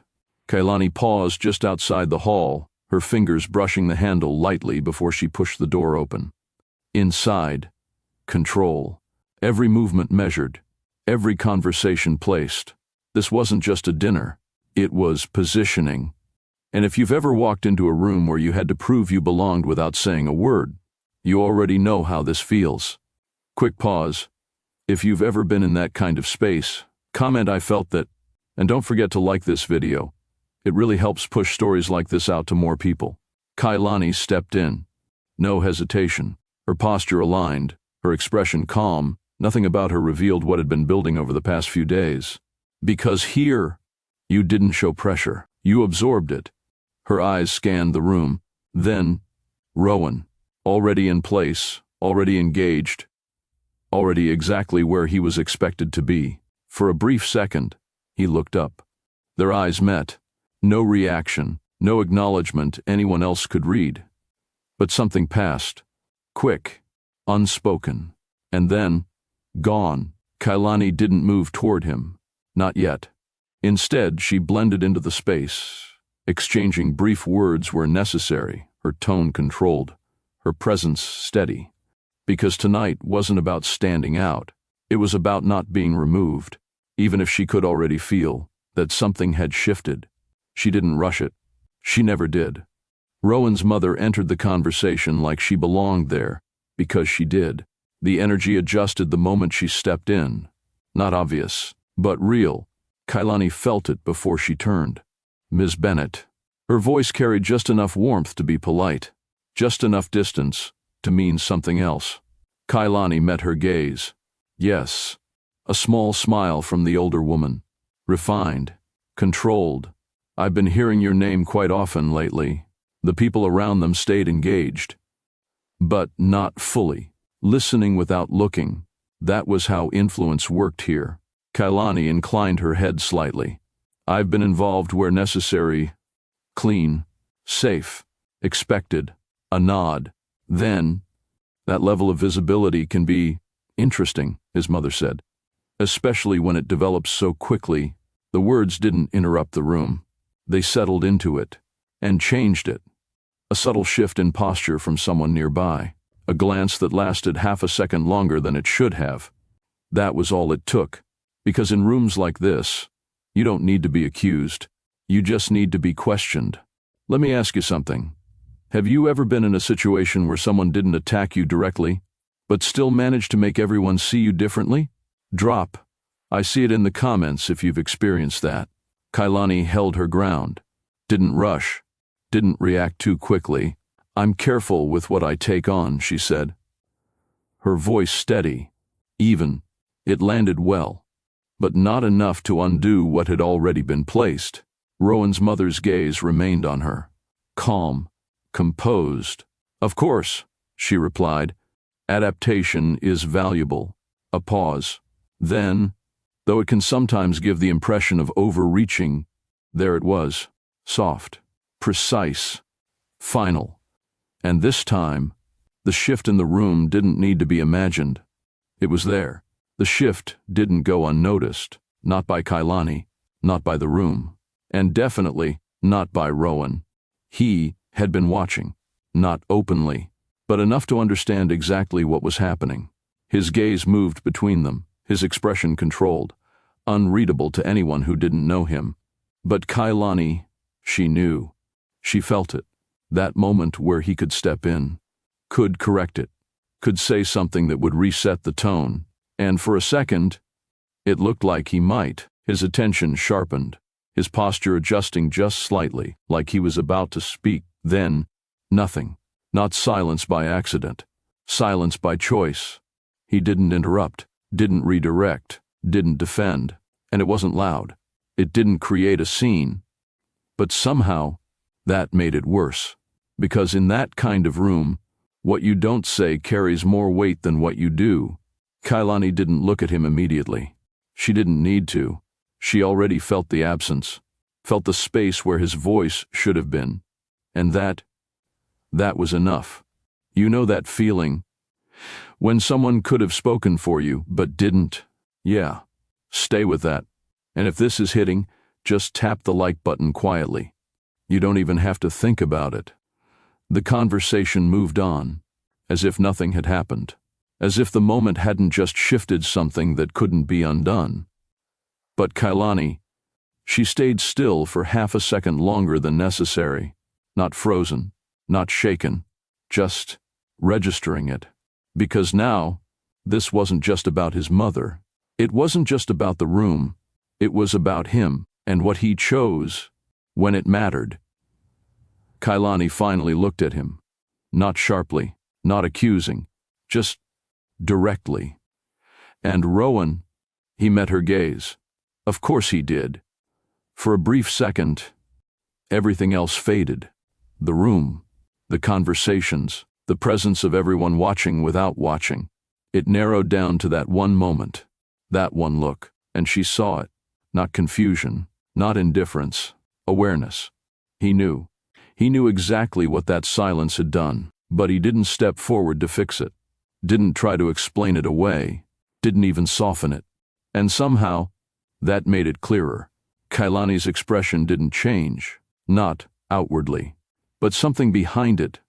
Settled, not breaking, not falling apart, just shifting into something quieter, more final. She turned back to the conversation, her posture aligning once again, her voice steady when she spoke next. Nothing about her giving away what had just happened. Because she wouldn't give them that. She wouldn't give anyone that. But internally, something had closed. Not loudly, not dramatically, just completely.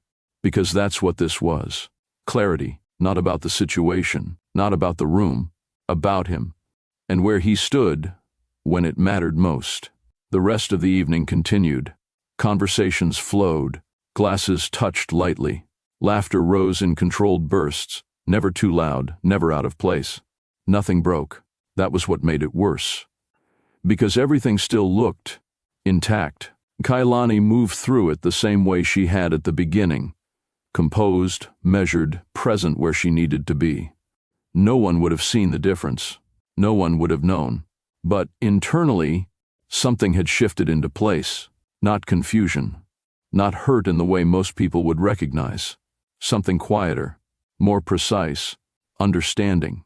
She stepped away from the main circle at one point, her hand brushing lightly against the stem of a glass she hadn't touched.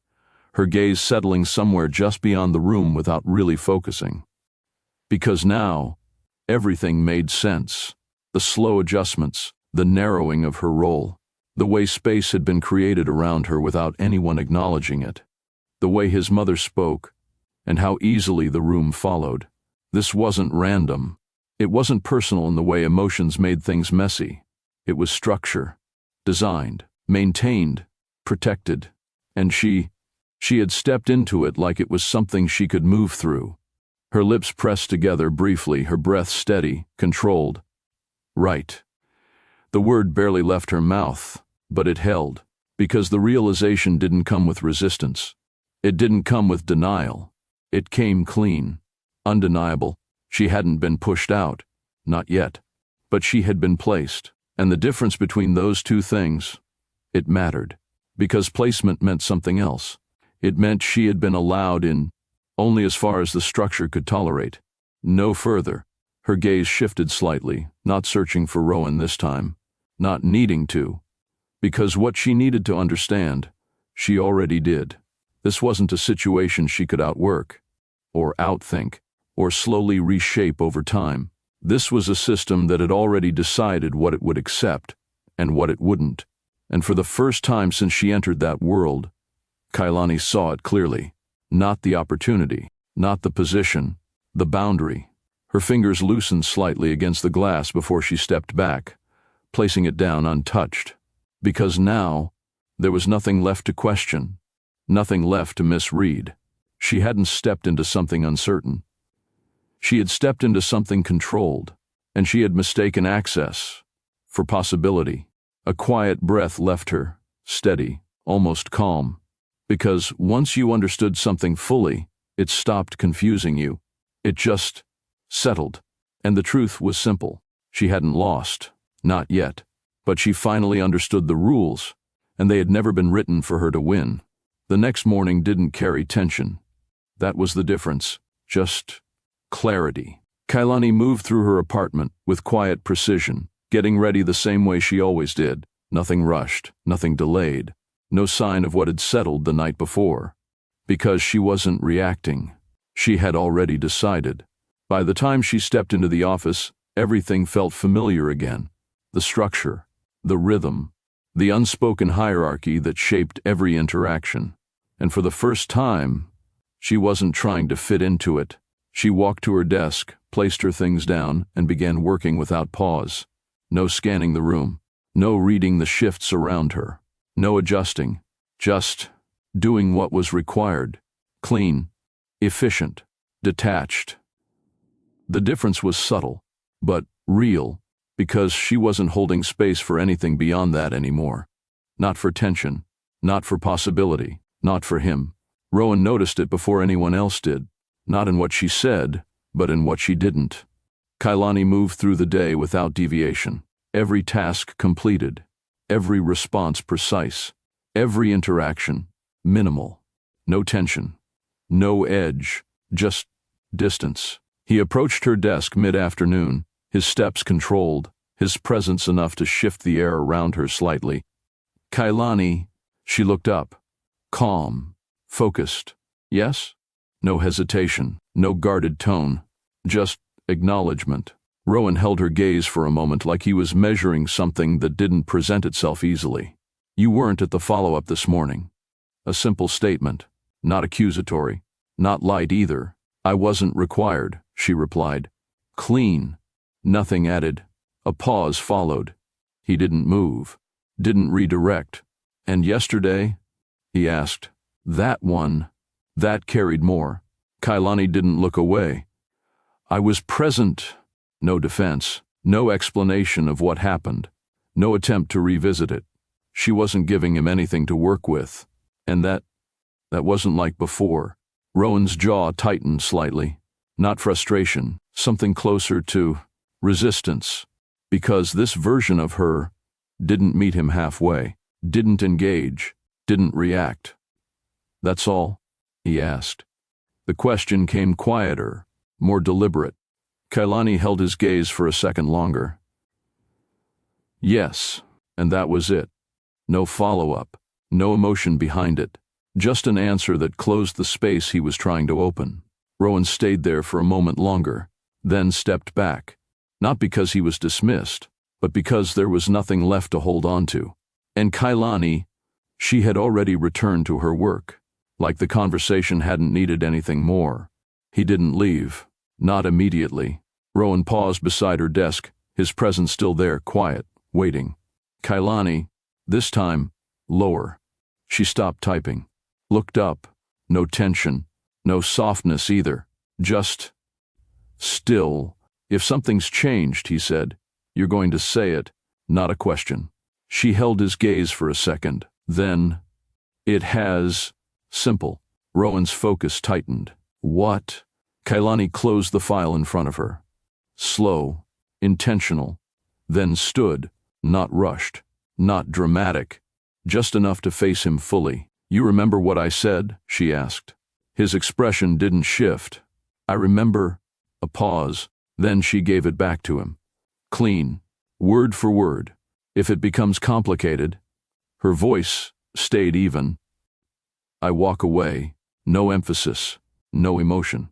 Just fact. And this time, there was no space left around it. Rowan didn't respond right away. He didn't need to. Because he understood what she was saying.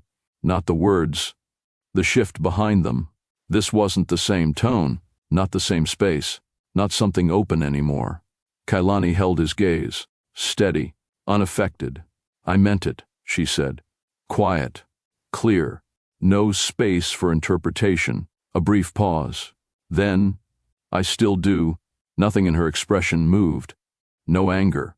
No disappointment. Just certainty. Rowan stepped closer. Not enough to crowd her. Enough to close distance. This isn't complicated, he said. Controlled. Measured. But there was something under it now. Something less certain than before. Kaelani didn't step back. Didn't lean in either. It is one word. That was all.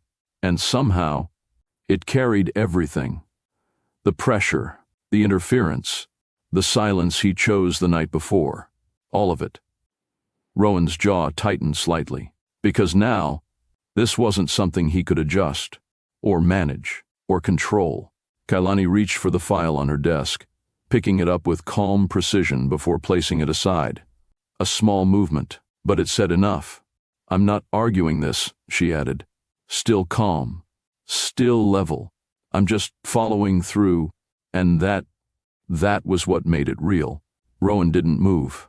Not right away. For a man who controlled outcomes, this moment didn't respond to him. It didn't adjust. It didn't wait. Kaelani had already stepped out of it. Not physically, but in every way that mattered. His gaze stayed on her, sharper now, like he was trying to find a point where this could still shift back in his favor. This isn't how you walk away, he said, low, measured. But there was something in it now. Something unfamiliar. Kaelani met his eyes. It is for me, no pause, no hesitation, just truth. And that was where it hit. Because she wasn't asking, wasn't testing, wasn't leaving space for him to pull her back in. She had already removed herself from the part of this he could influence. Rowan exhaled slowly, his hand brushing once against the edge of the desk before stilling. Grounding. Because this wasn't something he could fix with a decision, or redirect with control. For the first time, he wasn't managing the outcome. He was standing in one he didn't choose. Kaelani turned slightly, reaching for her things. No rush, no final glance meant to hold him there. Just movement. Forward. And that was what made it worse. Because nothing about her said she was unsure. Nothing about her said she might stop. She had already decided. If you've ever had to choose yourself, even when it cost you something real, tell us about it in the comment section and how you navigated through it. Rowan watched her, still, silent, because now there was something he couldn't ignore. Not pressure, not expectation, absence, the kind that didn't ask for attention, but demanded it anyway. And in that moment, he understood something he hadn't allowed himself to feel before. He wasn't losing control of a situation. He was losing her. Kaelani didn't rush. She never did. Her movements stayed the same, measured, precise, untouched by the weight of what had just ended. She gathered her things one at a time, closed what needed to be closed, left what didn't belong to her. No hesitation, no looking back at what could have been adjusted or saved. Because this wasn't something she needed to fix. It had already shown her what it was. She stepped out of the office the same way she stepped into every room. Controlled, aware, unshaken. People passed her without pause. Nothing in the environment shifted to mark her exit. And that made it even more final. Because there was no scene, no moment for anyone to hold on to. Just absence beginning. She reached the elevator, pressing the button with steady fingers, her expression calm, her breathing even. No visible break, no sign of conflict, only decision. The doors opened. She stepped in. And as they closed, that chapter of her life ended exactly the way she chose it to, on her terms. The office didn't feel different, not immediately. Everything remained in place. The structure, the rhythm, the expectations. Rowan stood where she left him, his gaze fixed on the space she had occupied moments ago. No disruption, no visible damage. But something didn't settle. He moved slowly, his hand brushing against the edge of the desk, his attention shifting across the room like he was trying to locate something that wasn't there anymore. Her presence hadn't been loud, hadn't demanded attention. And yet, without it, the space felt off, not incomplete, just missing something he hadn't realized he had been relying on. Rowan exhaled quietly, his jaw tightening as he straightened. Because this wasn't pressure. It wasn't conflict. It wasn't something he could address with a decision or a directive. It was absence, and absence didn't respond. For the first time in a long time, control didn't feel like strength. It felt empty. He didn't wait. Rowan found her exactly where he expected, composed, seated, reviewing something that didn't require urgency. She didn't look surprised when he entered. She never did. "You're early," she said, her tone even. Rowan didn't sit, didn't ease into the conversation. You knew what you were doing. No greeting, no transition, just truth. Her eyes lifted slowly, settling on him without reaction. "I usually do." A pause. Then, "This isn't new." Rowan held her gaze. "This is different." That landed. Not in volume, in certainty.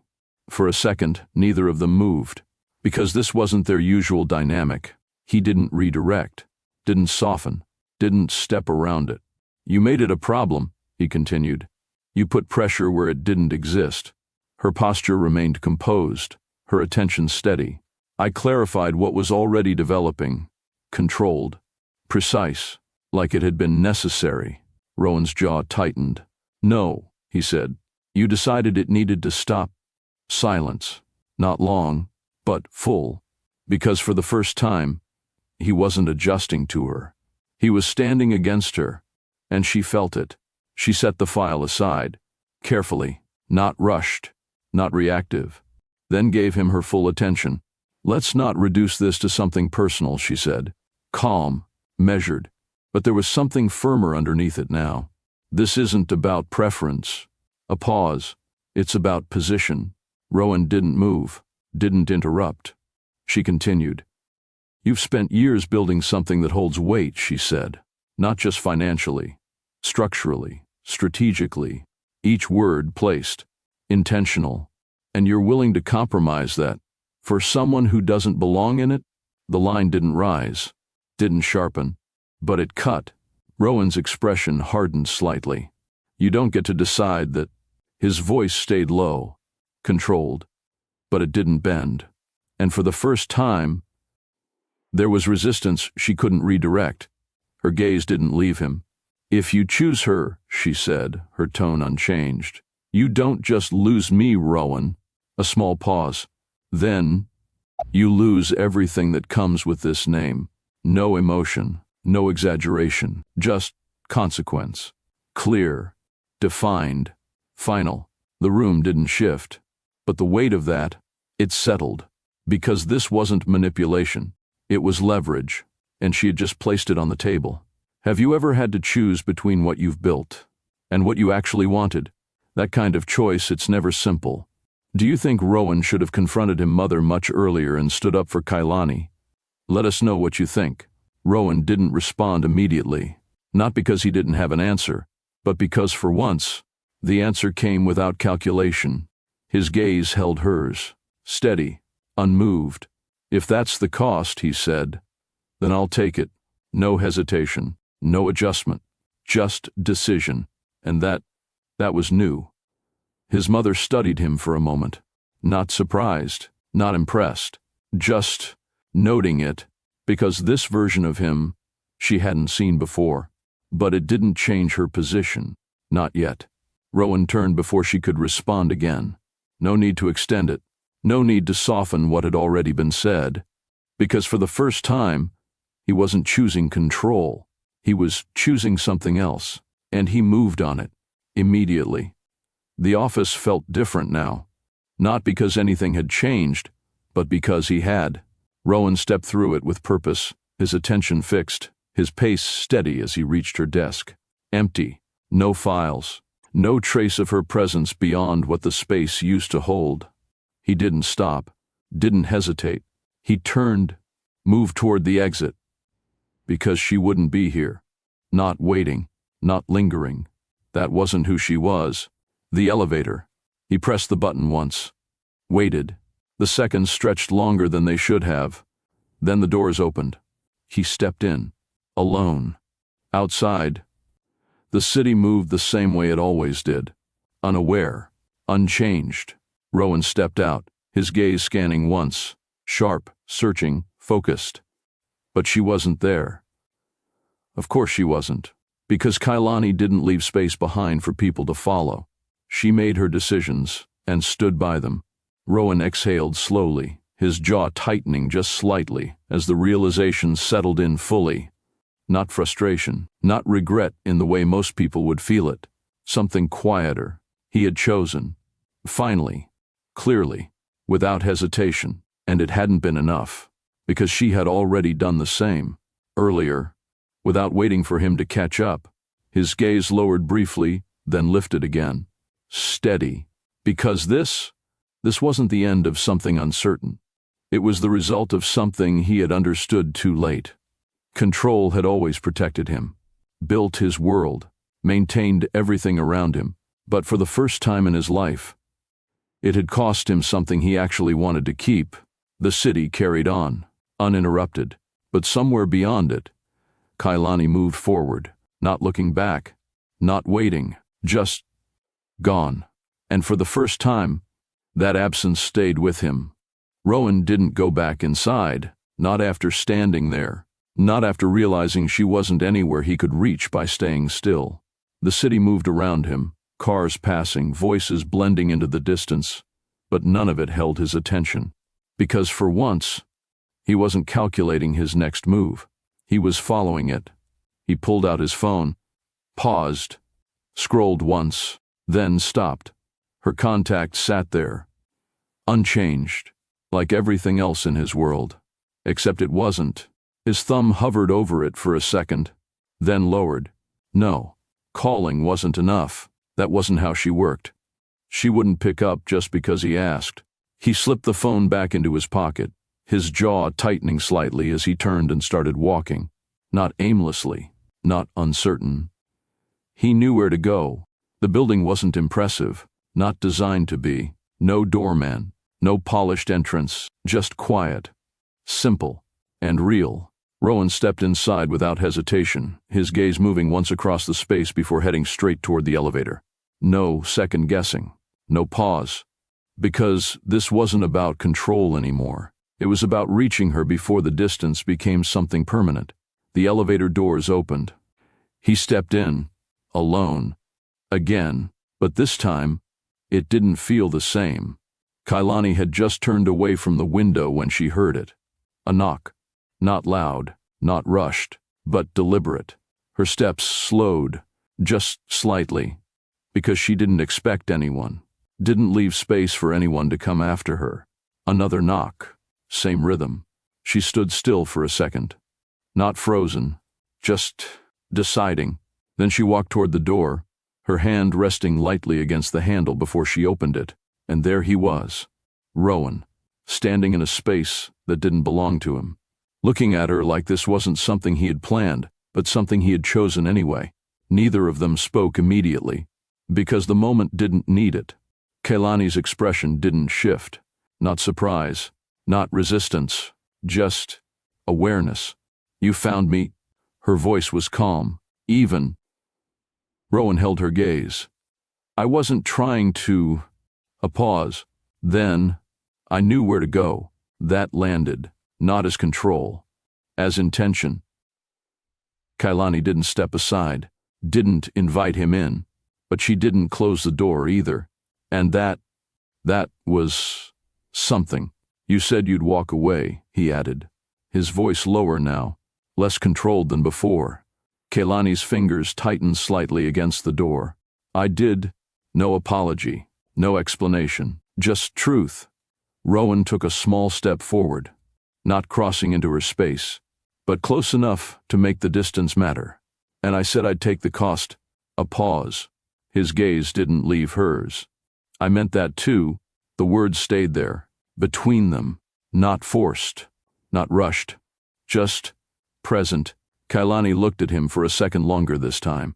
Really looked, not at the man who controlled everything, but at the one standing in front of her now, without it. This isn't simple anymore, she said quietly, not as a question, as fact. Rowan didn't argue, didn't try to change it. I know, and that was different, because before, he would have tried to reshape it. Now, he accepted it. The silence stretched slightly, not uncomfortable, just full, because neither of them moved, neither of them stepped forward or away, and for the first time, they were standing in something neither of them controlled. Not him, not her, just what it was. He had found her, but that didn't mean he had her back. And she hadn't closed the door, but she hadn't opened it either. If this story stayed with you, if you felt even a piece of her strength, her restraint, her decision, should she let him back in, or make him lose everything first? Take a second to like this video, subscribe to Miss Wink Stories, and share your thoughts in the comments, because stories like this, they don't end when the video ends. They stay with you.